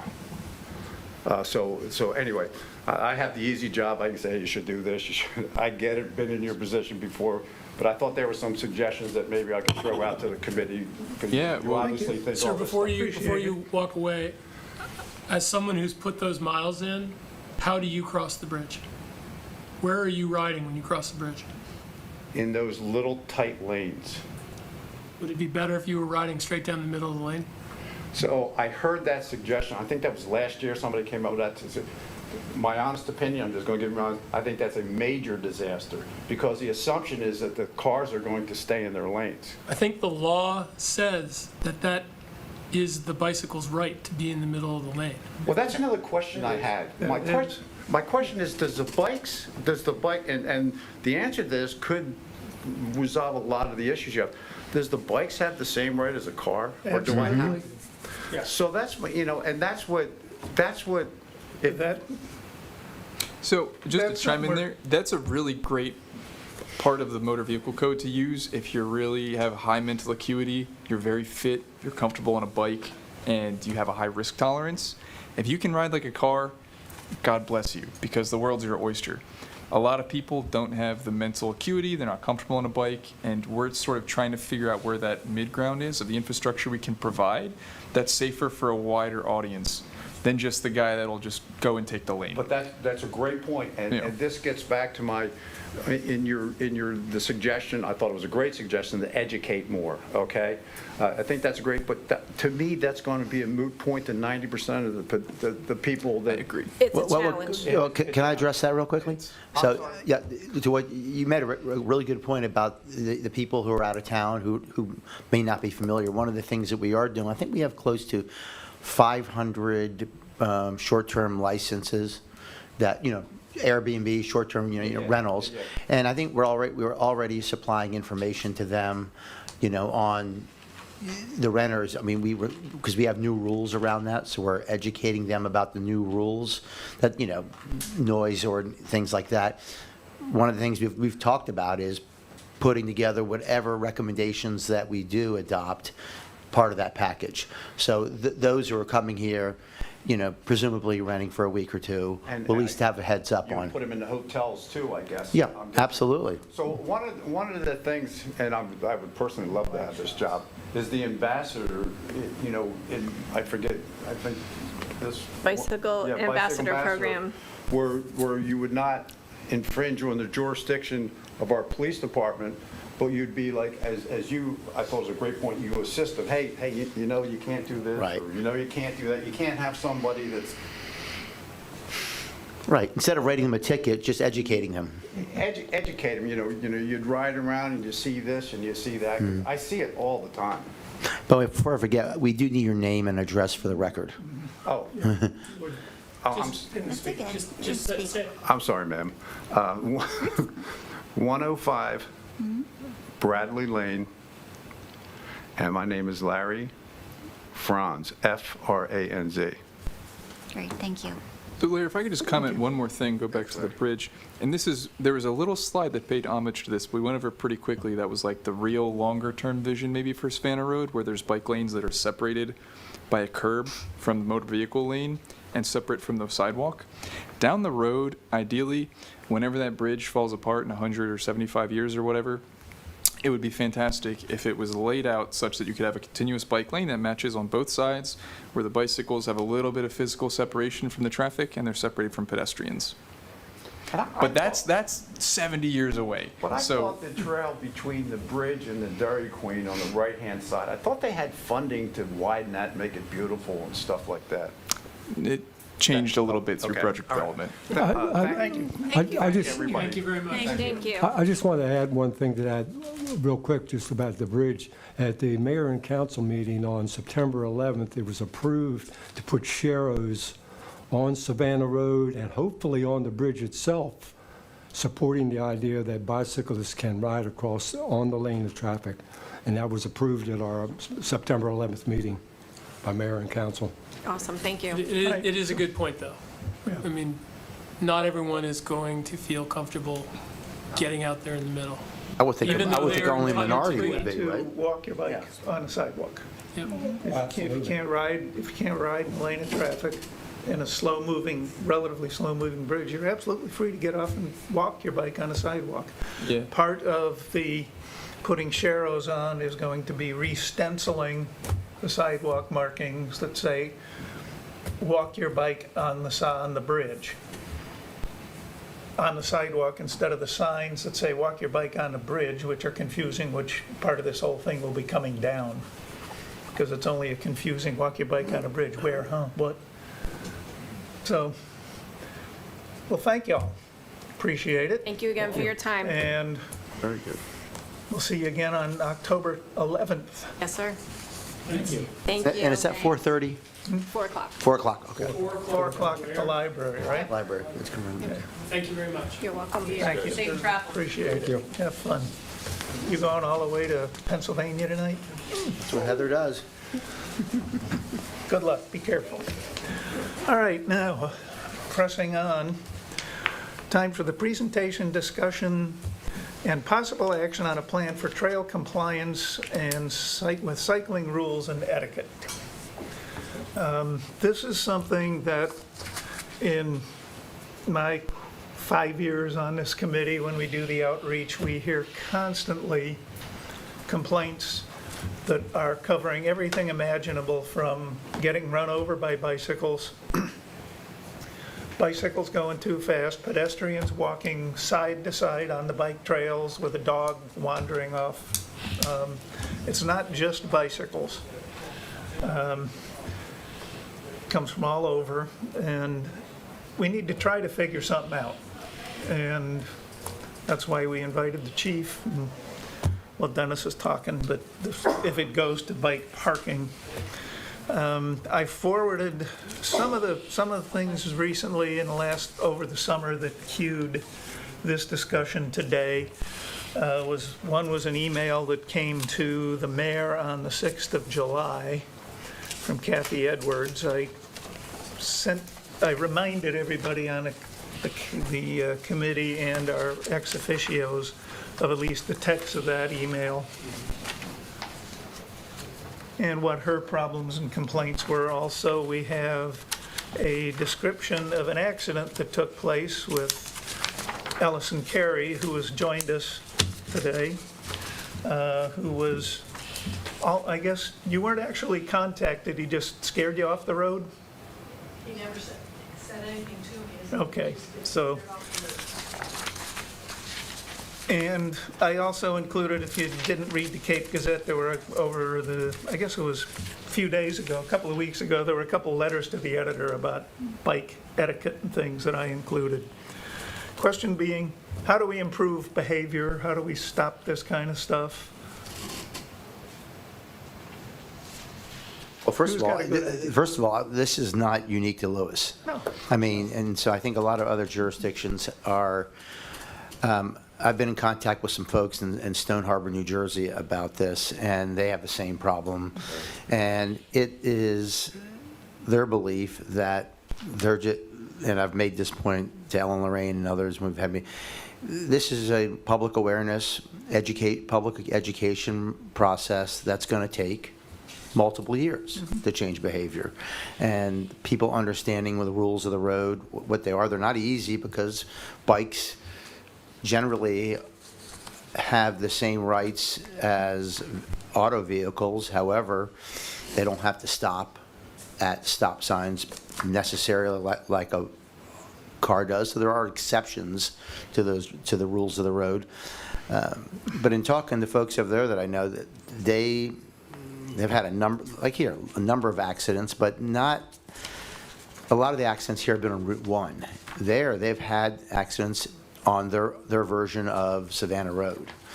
And they have a huge sign when you drive in. There's only one way to get to Stone Harbor, is, a big thing, that digital sign that mentions, bicycles must observe the rules of the road. Bicycles and cars have the same rules of the road, something along those lines. So I mean, I think it's as simple as, and unfortunately it's going to take a while, is just public awareness, repetition. That's my view. I mean, I don't know of any silver bullet where we're going to get people to, I mean, I was very impressed with the draft recommendations that they had there. The only thing that jumped out at me in terms of a concern is, I hear this all the time around Lewes, is the concept of sign clutter.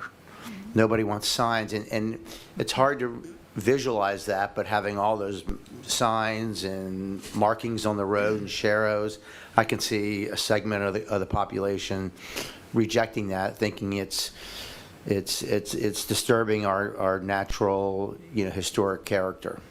But I mean, I thought there were a lot of good recommendations there. Certainly.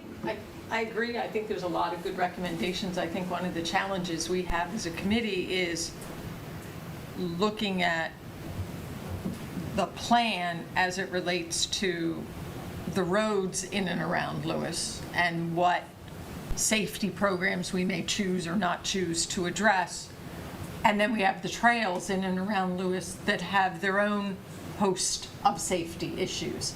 And I don't know that they're all overlap. I think there's different ones, and I think that that's one of the challenges that we have is they're in some ways they're two very different things, you know, or maybe they're the same in some ways. You know, you've got 6 cyclists riding all together, and when they're out on the road, maybe they're over on the right, or maybe they're riding with traffic, so they're, you know, following the rules of the road. But when they're on a trail and they're not doing that I'm on your left, or they're going way too fast, they may not be causing the problem on Savannah Road, but they're causing the problem on the trails. And that's where I think we have two different things Well, to I think fix. What we, when we planned this meeting back at the July meeting, thought this was going to be primarily aimed, this topic would be primarily aimed at behavior. How do we, it may take years, how do we start to communicate to the people riding bikes and walking in Lewes, doing it incorrectly? And like I said, it could take years. We're talking about changing the culture, Right, not that's just the talking word, about culture. bikes. It's like, how do we get people to stop crossing Savannah Road in front of striper bites? I think the bike ambassador program I love the ambassador. is, and I'm curious to see what the chief would say. I mean, I think just the fact that they're going to be there and identified, they may not necessarily have to say anything, but if someone is riding a bike a little too fast and a little reckless, sees one of those bike ambassadors, that may be enough just to get them to slow down and behave. May not even know that they don't have, you know, certain authorities, but nonetheless, just the presence there. But I think, Chief, do you have any comment on bike ambassadors? Yeah, I mean, I guess, first let me say, I think, you know, the obvious solution is just dosing people with information as often as possible. I don't know, 4 or 5 years ago, Carl, I forget when I first developed like a prototype bike ambassador program. You know, it was modeled after some others that I saw around the country. I think, yeah, I really think bike ambassadors would be multi-pronged. Obviously, they could help on the streets some, but I think maybe in our more troubled areas. Ideally, though, I think that the trails are a great spot for them. Again, just for education, for visibility, for awareness. You see a bike ambassador, you're not necessarily, you know, thinking it's an enforcement person, but it is somebody that's an eyes and ears for the police department. It gives you pause. Yeah, and it just kind of, yeah, it does. It gives you pause. That coupled with the dosing. Just so everybody's clear, the rules of the road don't apply to the trails, and we can't enforce any of them on the trails themselves. I just want to make sure everybody was aware of that. Who enforces, I guess who I- enforces trails? Who has the Nobody. jurisdiction for that? No one? I mean, if there's a crime committed on the trails, we have jurisdiction, but- obviously, but- but the rules of the road are not applicable to the trails. Trails are managed by different entities. Would you consider a bike accident on the trail a crime? Or pedestrian? Yes. Okay. So I guess I want to go back to what, and maybe we could better define what is a bike ambassador program. So, I said yes, but I'm sorry, Mary. That's okay. Because it didn't happen on a roadway, it wouldn't necessarily be a reportable accident as we view on a roadway, but we would certainly take some fashion of a report detailing the incident. I guess I want to define what is a bike ambassador program, because I don't look at it as just enforcement. I look at it as. It's not It's not enforcement. enforcement. And then So it wouldn't be the police department? No, well, well, it might be overseen by either the police department or the parks, or Janet Reeves and the Parks Recs, but I don't believe, correct me if I'm wrong, they will have enforcement authority. No, because Correct. I don't think it should just be about pointing out what's wrong with what folks are doing. Because for any of us that ride around on a regular basis, we're always helping people reach their destination. There's folks who are always lost, who are doing something. And at least my impression of the earlier couple of comments that have happened, this was more about pointing out to people what they have done wrong versus making it welcoming to the city and helping them better understand how to navigate Lewes. Yeah, that's my vision of the bike ambassadors. That's Okay. something. Provide information, answer questions, also have high visibility. Should they see something, that is, greatly concerning that would rise to a police level, they make that contact with us, not involve themselves. So it's multi-pronged. Okay. The bike ambassador thing you were talking about 4 years ago started with me. Do you know Steve Savage out in the park? Of course I do, yep. Yep. I am one of his park patrol guys, have been for 7 years. Yep, Steve which and I is work together. Essentially on the that. same thing. Yep. I remember when I got trained by Steve, the enforcement was like, tell people they should put their dog on a leash. That Yeah, more kind of thing. reminders as opposed Reminders, to not, enforcement. now, Yeah. there are some guys in that program that think they are living their police fantasies. When I brought it up here and it went to you for your plan, and then everyone I spoke to, I couldn't get my point across, thought this plan would be enforcement. Yeah, I want to go out there and bust somebody's butt on the trail, and that's not what it's all about. Now, if we want to try to do it again, then somebody can do it right better than I did years ago. That's fine. You could always do a redo. Yeah. Because I had Steve come and, well, he did it via Zoom during COVID, but Steve talked to this committee, and he's a good guy. I like Steve. But that's my experience. And I know there are similar plans. I know down in Hilton Head or Kiowa, one of the two South Carolina islands, Marin County, California. They're not overly common, but they're certainly not unheard of. I'll be reviewing my hometown of State College, Pennsylvania here tomorrow. Yeah. Which I didn't know. But when it comes to, that would be a great thing to get rolling, but when it comes to what we see, what I see almost every day sitting drinking coffee on 2nd Street at 7:30 in the morning, people going the wrong way, all that, would it not help to occasionally have a uniformed officer out there to counsel? Sure. So one of the,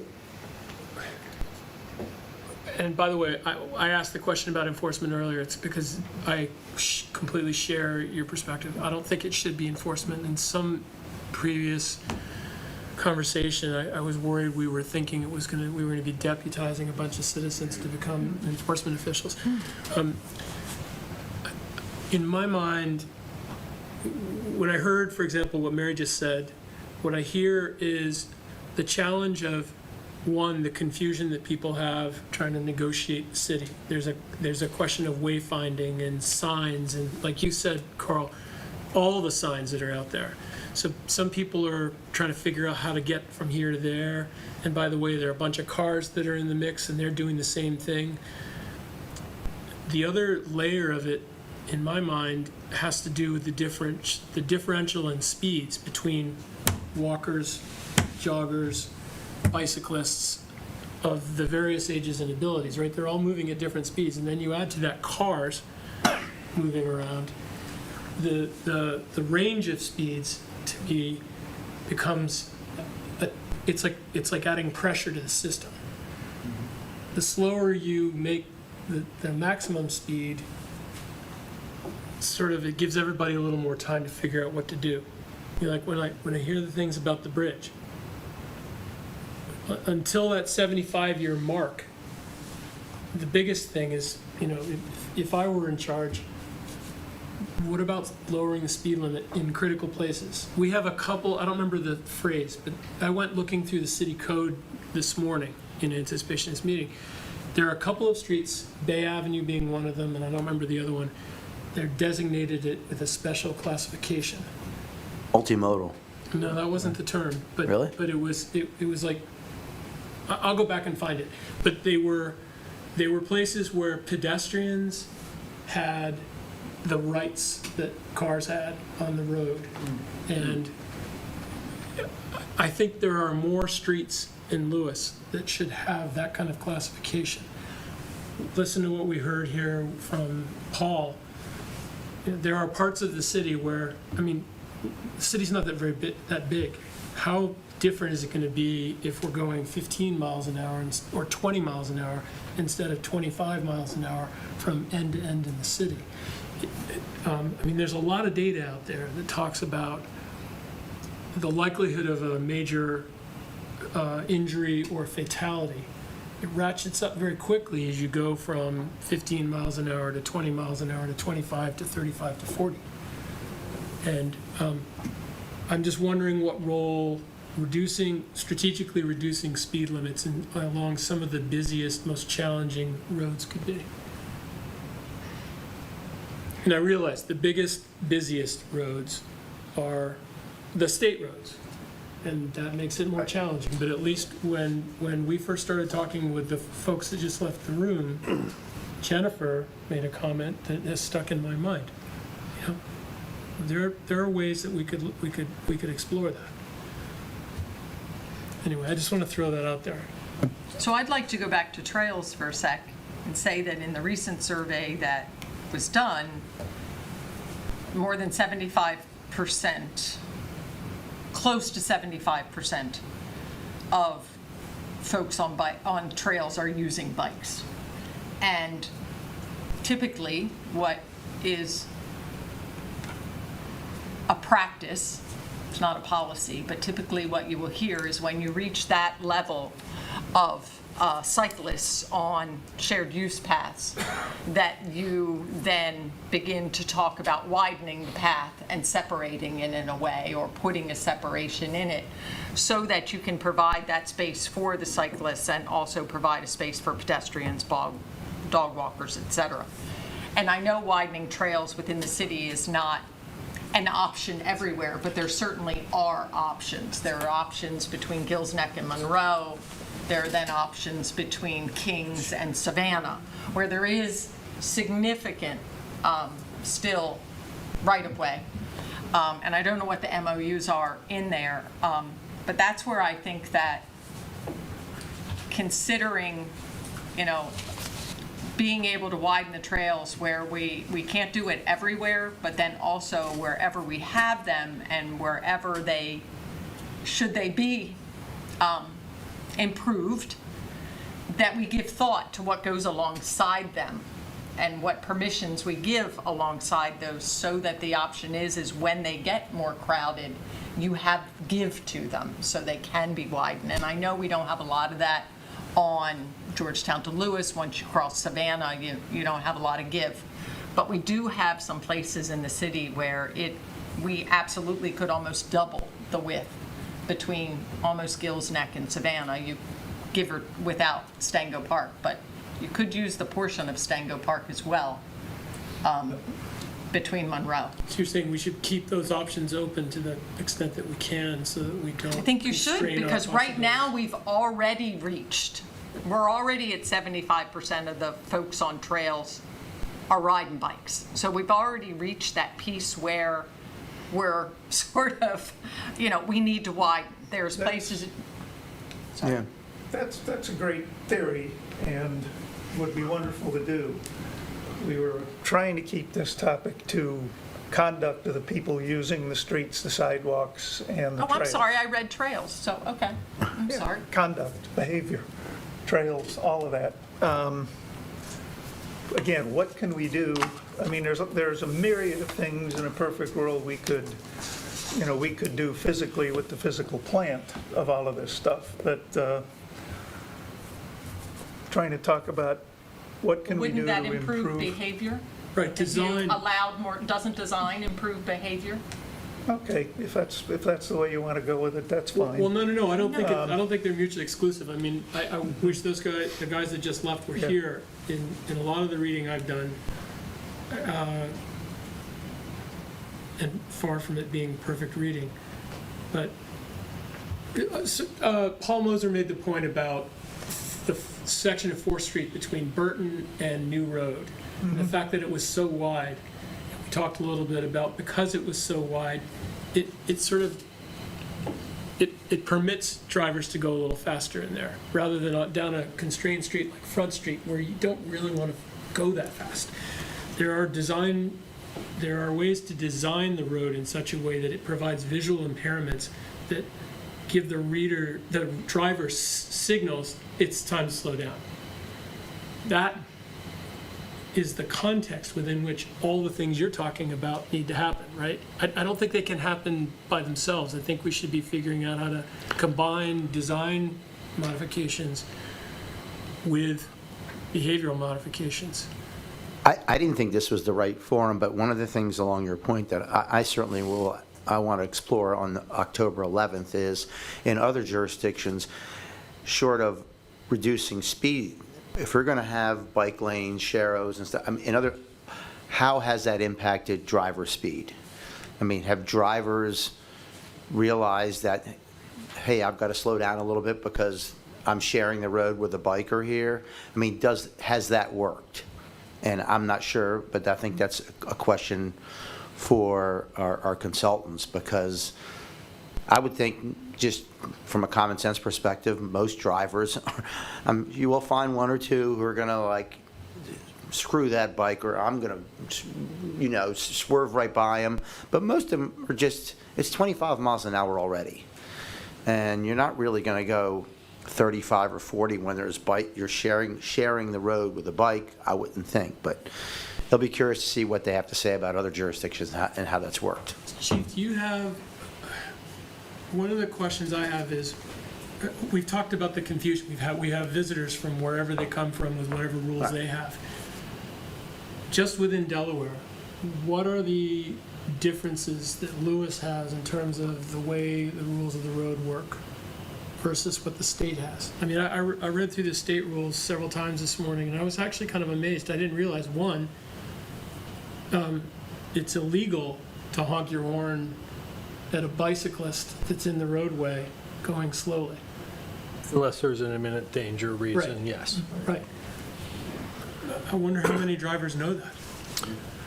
Yeah, our rules are exactly the same as Okay. the state's. I mean, we have to follow those. Back to your like 4th Street point, because of the width of that road, sometimes that also environmentally could make it safer because there's more room. And statistically speaking, in Lewes, we're lucky. We have, I don't rest on luck ever, but we're fortunate, let me say that. Our statistics are pretty favorable. To lower speed limit, there's a process that the state has to do that. It's pretty robust, pretty rigorous. I can send it to you if you'd I'd love like. Statistics are one of them. A speed survey would be one, and a couple other factors to increase or decrease. Comment on the conduct thing. So, Allison, you got sideswiped. So the injury that there's two types of injuries. One is cars going too fast on the roads and hitting the bike. Other is the bikes going too fast. It seems like most of our injuries are bikes going too fast and hitting other bikes. I've heard several stories about this. They're not reported always because it's not an accident. But what would it have taken, do you think, for that guy to not? I mean, how would we should have controlled that guy besides him just knowing better? And did he touch you? Did he touch you, or were you just scared and you moved and you fell over? I'm Ellison Carey, and I live at 1908 Bay Avenue. Thanks, Allison. Could you repeat your story for us? Sure, okay. If you don't mind, your experience, it's Okay. not a story. It was about 6 weeks ago, and I was on the roadway going out towards Georgetown off of Donovan's Road, or where Teller Wines is, and went down, probably about a half a mile. And I had just said to my friend that I was biking with that we're going about 12 13 miles an hour. That's a good speed because we both have just taken up biking. And so all of a sudden, out of nowhere, this guy came behind me. I think he had to be going 20 or 25 miles an hour. Never said on the left or anything, scared me, and I fell over into a fence, which was good, so I didn't go down into a gully, and my friend said I might have broken my neck or something like that. He was going so fast, there was no way we could catch up with him. There was a nice guy that stopped behind, and he said, wanted to make sure I was okay, and then he said, I wish I could catch up with that guy and give him, let him know what he did, but I can't. I'm not fast enough. So Were you on the trail or on the road? I was on the trail. And he didn't actually hit you, he scared you, He right? did not hit me. Okay, And I can't tell you if he had a mirror so that he could see what had happened. right. I would just say he was just going so fast and, just never, just not etiquette. And you were between Donovan's and Covey Creek, I guess, that next, Yes, I'm, I don't know the name of that, but, yeah. Or Orchard Road, Old Orchard? No, I'm No, I thinking you were up by the UFO guy. UFO, yeah, is that the UFO guy? Yeah. Up by the UFO guy, by Donovan's, Yeah, right. a little bit There's an further accident almost every day in that section. In the Ebenezer Between, Branch area. yeah, between Savannah and Old Orchard, you can get a story of, including people being hit, all sorts of things in that stretch, I haven't almost heard daily. anything that we've discussed that's really gonna stop that guy on.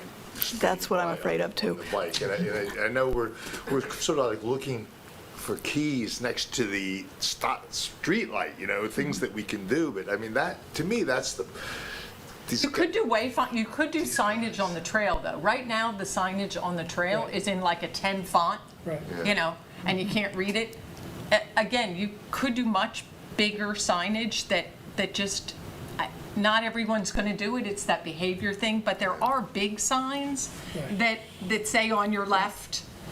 They're much more visible right now. I mean, Well, and I've wondered, putting just a line down the middle of the road that says, if you're going this way, you're on the right-hand side, if you're going, so I don't know if that would do any good at night. I know that would be some paving costs. How'd that stop what you have? Probably not, Yeah. probably not. But I assume that the other thing is having a speed limit. Maybe we could test some do some trail sections and test speed limit signs, like obvious ones, and we need to try things and see if it happens, if it helps, I think. And I don't think we want to plaster signs everywhere around, but maybe we could try an area and do that. I mean, if we're looking for ways to change conduct, right? So.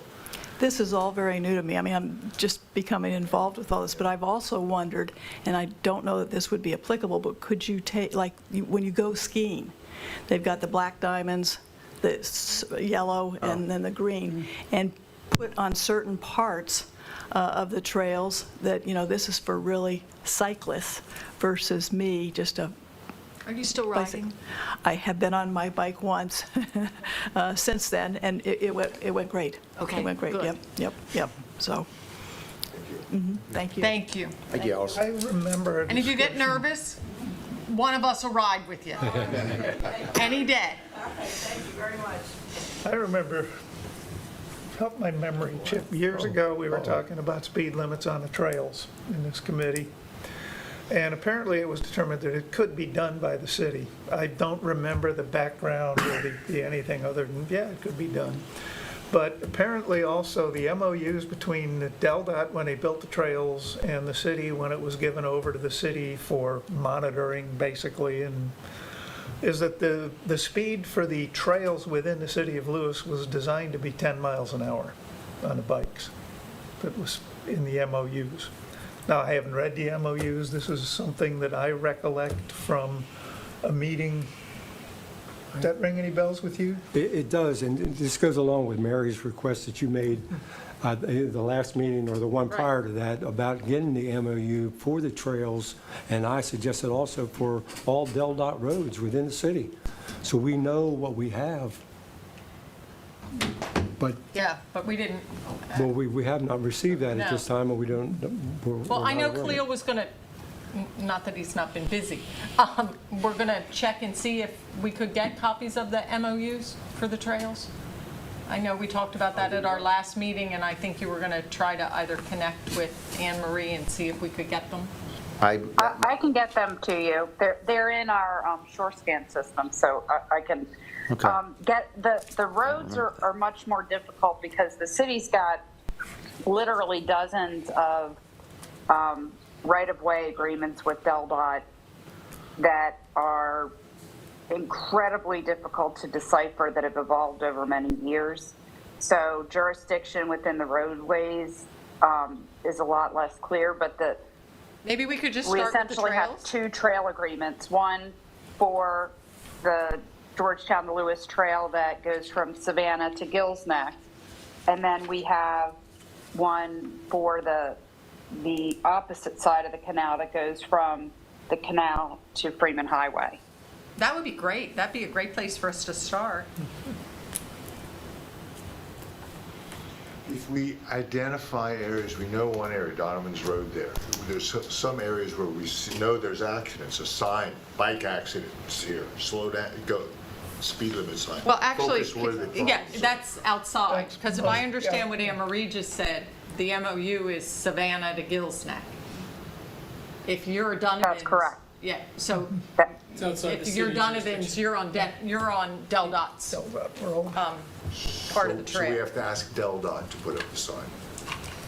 Well, I think you could, but I guess my recommendation would be is that if we came up with signage recommendations that we wanted to install within the city of Lewes along our trails, that maybe then say, because they connect, would you be willing to, or could we put those up through Old Orchard or however far they might let you go? But I think we would have to have our idea already in place before we propose it to somebody else. Meaning we use signs where our MOUs allow us to put them. Is that, I'm not sure what you meant by that. Meaning, we decide what signage we're recommending for between Savannah and Gills Neck, and then if we choose to on Junction Breakwater as well within this section.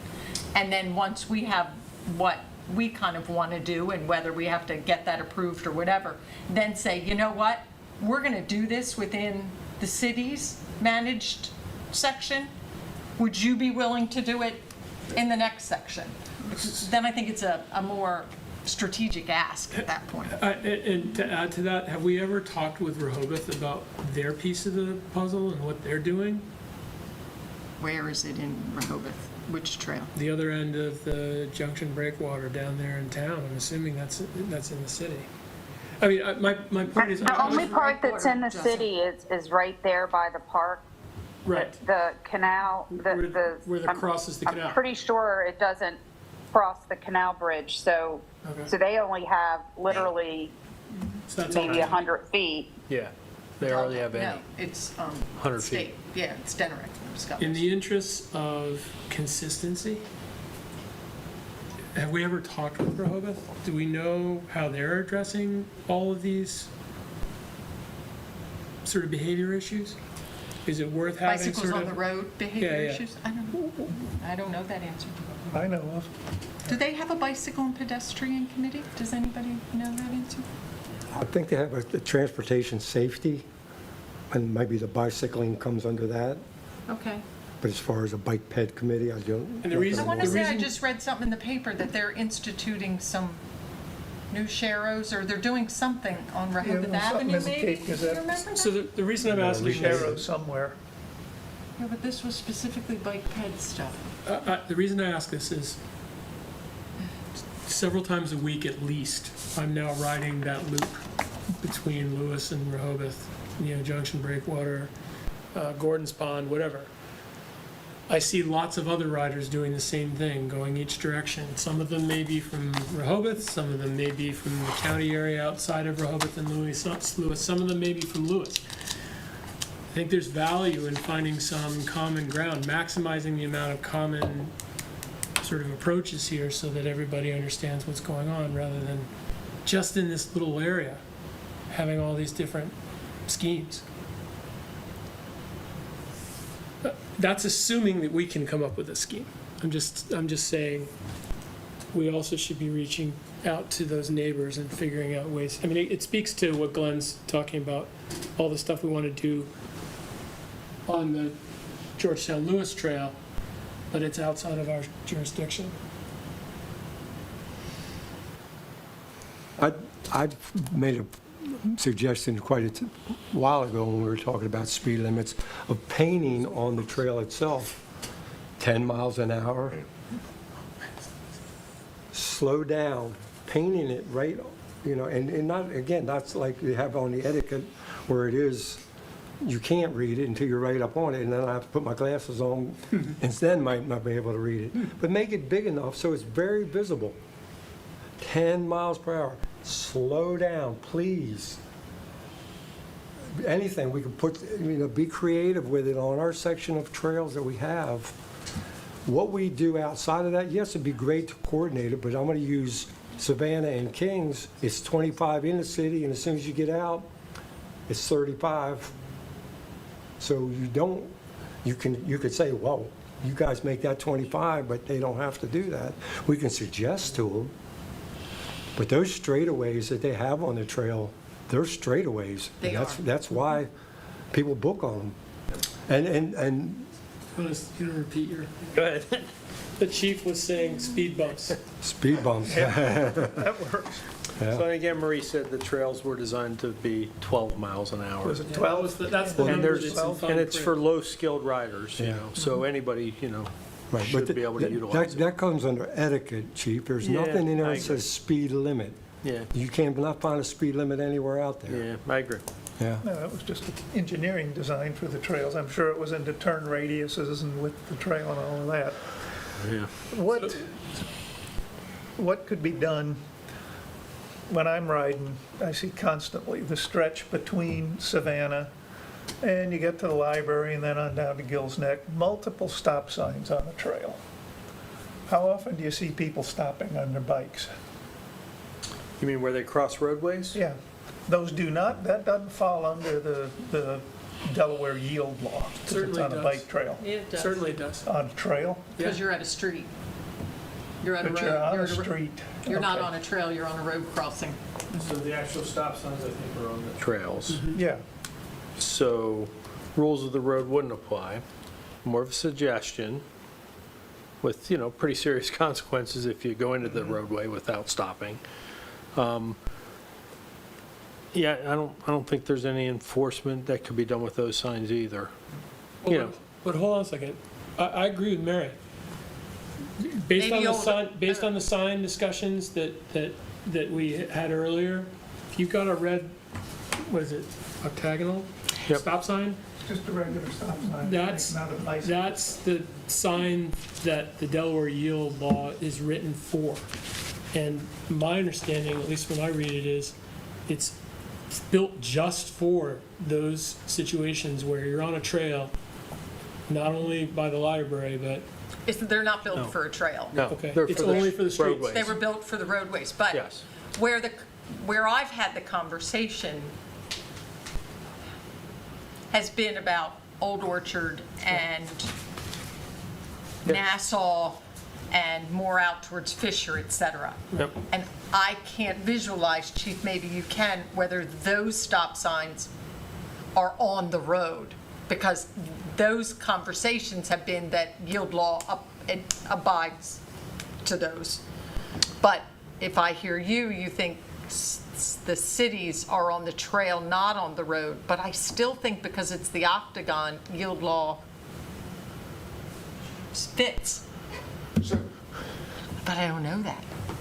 Yeah, I Again, think- this is this consistency thing, right? How many of us realize when we've come out of the city and we're now in the county and we're in the DelDOT zone or the whatever zone, right? People need a simple set of rules that they can follow wherever they are. I think it would be useful for us to like prioritize a bit in terms, we talk about bike safety. About the only bike accidents that I'm aware of are bike speeders on their 10 speeds running into other people. I've know 3 or 4 incidences of that happening. I'm not aware of other bike accidents, people driving across the stop sign into cars. And I think we should try to focus our energies on where the danger is highest and where we see problems, rather than just people getting annoyed. You know, people aren't following rules, that's annoying, but it's when people are injured is the biggest issue in my mind, and it all comes back to, and I like to ride my 10 speed and go fast myself, but I don't see other problems having happened to people except for the high-speed guys. Do we have any data or any information that shows other issues that are causing? So Glenn, are you saying like places where we might have some challenging intersections? I mean, like I'll just throw out, you know, I don't know if this is in the city limits. What's right underneath Freeman Highway Bridge on the junction breakwater? Is that in the county, or is that the city? Say that again. You're in the city. Right underneath the Freeman Highway Bridge, where the junction breakwater trail goes underneath and then turns right. You know, that's one of those places where I would have lots of paint signs saying slow down, because it's a blind turn with a couple of bollards right there on the turn, where you're coming down the junction breakwater toward the canal, the Freeman Highway Bridge is above you, and you turn left underneath the bridge. And there's always people going too fast on both sides of that corner with 2 bollards in the middle of the pathway. You know, I agree with what you're saying. Sumner, that area it's in the city, but it is part of, all of Junction Breakwater is DNREC jurisdiction. The city does not have jurisdiction over the trail. Okay. Okay, so I guess I'll just finalize by saying all the anecdotal and data I've seen shows that the problems that cause injury are caused by 10 speed or whatever they are, not 10, nobody's a 10 speeder. The bike speeders going and running into other people. I've not heard of it, any other accidents that we, hey, do you guys know of that? I've heard of accidents that are unrelated to speed. Yeah, they're just people not paying attention, or they're folks who are walking a dog with a leash that's an expendable leash that goes that way, or there's folks who have been injured who are running. Well, the point I'm making is that slowing down the guy, maybe I was just saying the obvious thing, the bicyclists that go 25 miles an hour, and they're not, e-bikes don't seem to be a problem so far, but it's slowing, so maybe the speed signs, if we could try some in some places and see if that helps on the trail. That's sort of riding 12 miles an hour on the trail or a sign. I mean, how do we, seems like that might address the issue. And the other issue is getting people to observe the speed limit, and that's our biggest problem, I think. Does anybody know who puts the signs up on the trail? Because you go down to the bend by Stango Park, and there are constantly new ones popping up there. Does anybody know who puts them up? Is that DelDOT doing that? Where is this? Down by Stango Park, where it gets curvy as you go to Kings Highway, if you're going out of town. DelDOT just put up a bunch of new signs So in the last 2 weeks. DelDOT. Because they're on, because they're on state roads. So are they the ones that's going to put the speed limit, if we want a speed limit? Or is that up to us? That's a question that we need to know. In the city piece. In the city. Yeah. And Marie? You want to do? I think we would need to consult with DelDOT. I would expect that because it's a section that's our maintenance, that they would expect us to put them up. I mean, signs aren't terribly expensive, so we could certainly have that discussion with DelDOT to see if they have an objection. Chief, do you want to weigh in on the speed limit sign? Yeah, I mean, I'm not opposed to them environmentally, but I don't want to create a false impression that we can enforce that, because we can't. That's the problem, from my perspective. So to correct, there is nobody that can enforce that. Currently, no. So again, it comes down to people Speed bumps. being respectful, decency, or else speed bumps. But All right, so how do we end this for? I don't think we. I don't think we're solving this one tonight, We're not Bob. going to solve that tonight. Anyone sitting out here have any comments on this topic? Pete, you got anything? Can you solve this for us in 30 seconds or less? I think I need to hear more and study more first. I did live for 25 years where we had golf carts on our paths too, though. Oh, I fine. think you have it tough, you know. Oh, they're already there. Not like we're here. Not like we were. No, I've seen that. I've seen. Where was that? The bike But lane. Grand Florida. They used more than cars. And I would like to say, if you want a name, I'm Pete Sanger. I live at 113 West 4th Street. Can you come to the microphone, please? Sorry. It seems that there's a focus on cyclists and not on cars. The real problem is cars. And the city's designed for cars. The city needs to evolve away from cars and make it a little less convenient to use a car to go 4 blocks or 5 blocks. I've been hit by cars twice this summer. I only moved here in May. But you didn't have an injury, so it was never reported. So I or didn't anything. report it. And it was in Rehoboth. Not your town. But, Were you on your yeah. bike? yeah. Okay. Yeah, I cycle all the time. I'm also an e-biker because I have heart condition. And you need to be aware, I think it's been said before too, that Class 1 e-bikes, they don't go over 20 miles an hour. So, and interestingly, I did learn tonight, I'm embarrassed to say, that I wasn't aware there's a speed limit on the bike path, period, so. There's a number, it's about that big, on a couple of faded signs. That's the only way you know. I've never seen it. But again, it's under etiquette. Yeah. It's not technically speed Right. limits. Well, It's, we fought that in Boca Grande forever because it was golf carts, people, and then we even put a second path in for pedestrians, and golf carts took over that immediately. So there's not much you can do to fix bad behavior, unfortunately. I want to pick up on something that Pete just said. This is why I've been saying all the things about the roadway. Because I believe if we can make the roads safer, there are a lot more, I mean, and frankly, everything that we heard from this presentation at the beginning of the meeting, the more that we create a full network of opportunities for safe bicycling, the more the number of bicyclists can spread over a broader set of streets rather than just The path. 2 10-foot pathways that crisscross through the city, right? We learned from the survey that there are a lot of people who ride because they want to exercise. What's if they can ride on the streets in addition to just the trails? Yep. Maybe we can reduce some of the speed-related conflicts on the trails. Not all of them, until we can magically fix behavior. I don't really have a lot of hope for that. No. Sadly. Take a while. thank you. Thank you. All right, we will ratchet back, unless there's anybody got anything else on that topic. We will ratchet back. We got a couple items we need to cover on this meeting, and that is the approval of the minutes of the July 25th and August 28th meetings. Anybody unhappy with anything in them? That's you, Chip. Yeah, that's me. Go for it. That's your sentence. Yeah, where I put them.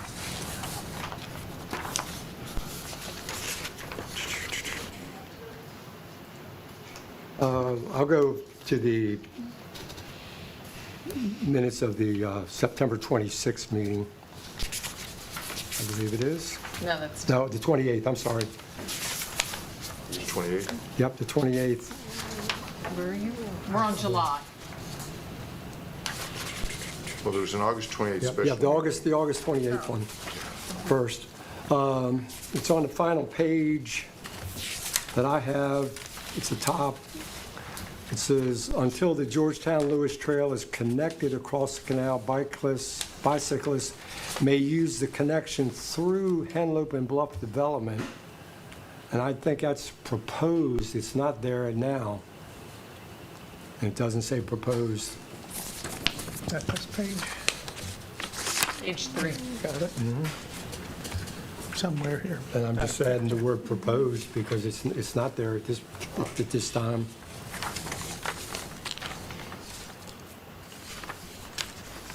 And then on the meeting. Can we stick on August for a sec?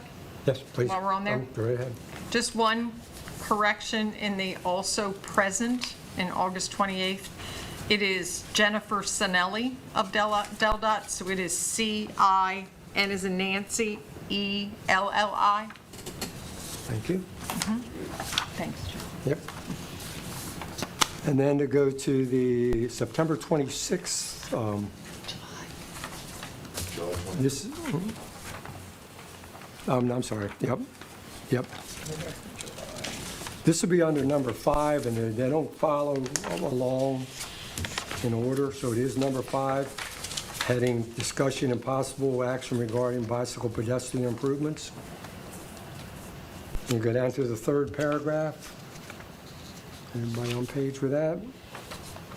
And it says, Mr. Davis said bicyclists are turning onto Kings Highway, and it should be vehicles are turning left onto Kings Highway. Okay.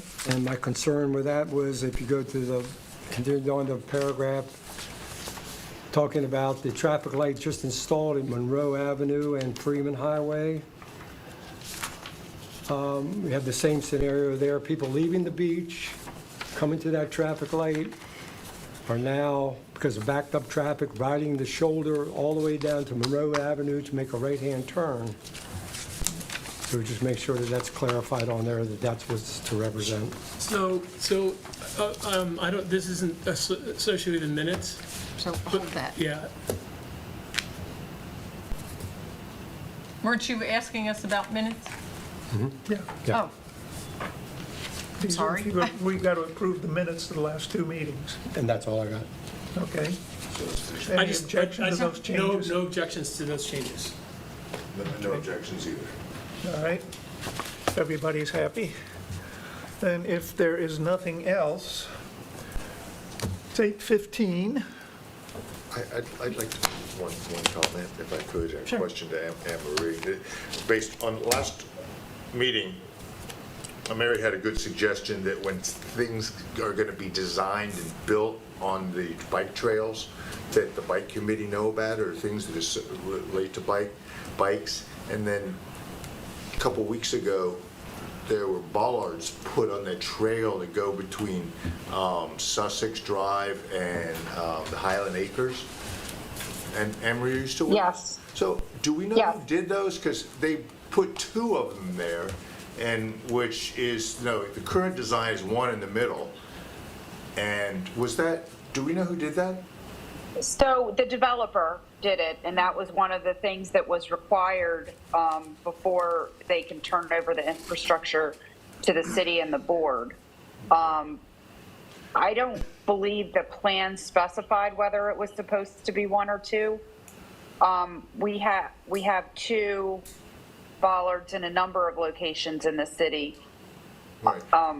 Obviously, the purpose of the bollards is to make sure that cars don't access the trail. Right. Well, 2 bollards were installed years ago, and they were the practice, but that is not the current practice throughout the state, and hasn't been for a couple of years now. But my point is, I'd like to reiterate that there's stuff done in the town that affects the bikes, and we should know, if somebody's going to do stuff like that, it should go through us somehow, or let us be aware of what's going on. I mean, I guess that was an agreement that had been made some time ago, but. Yeah, so that's all, and I know we discussed it at the committee, the whole issue of when the trail was initially installed, and it was narrow, it was not designed, or it was not installed per the 10-foot that it was required.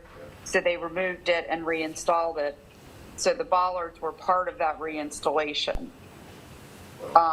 It's real nice having I guess that and that's a great.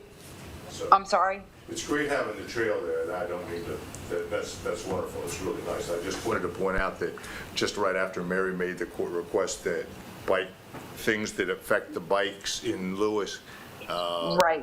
be run by the committee, and then like a month later, something that we probably wouldn't have agreed to was done. So I'm just requesting, Okay. I don't know what the mechanism for that is, but so we can be aware going forward would be. Well, and I think some of that is when there's infrastructure that's part of a development plan or that's planned by the city, that it would come before.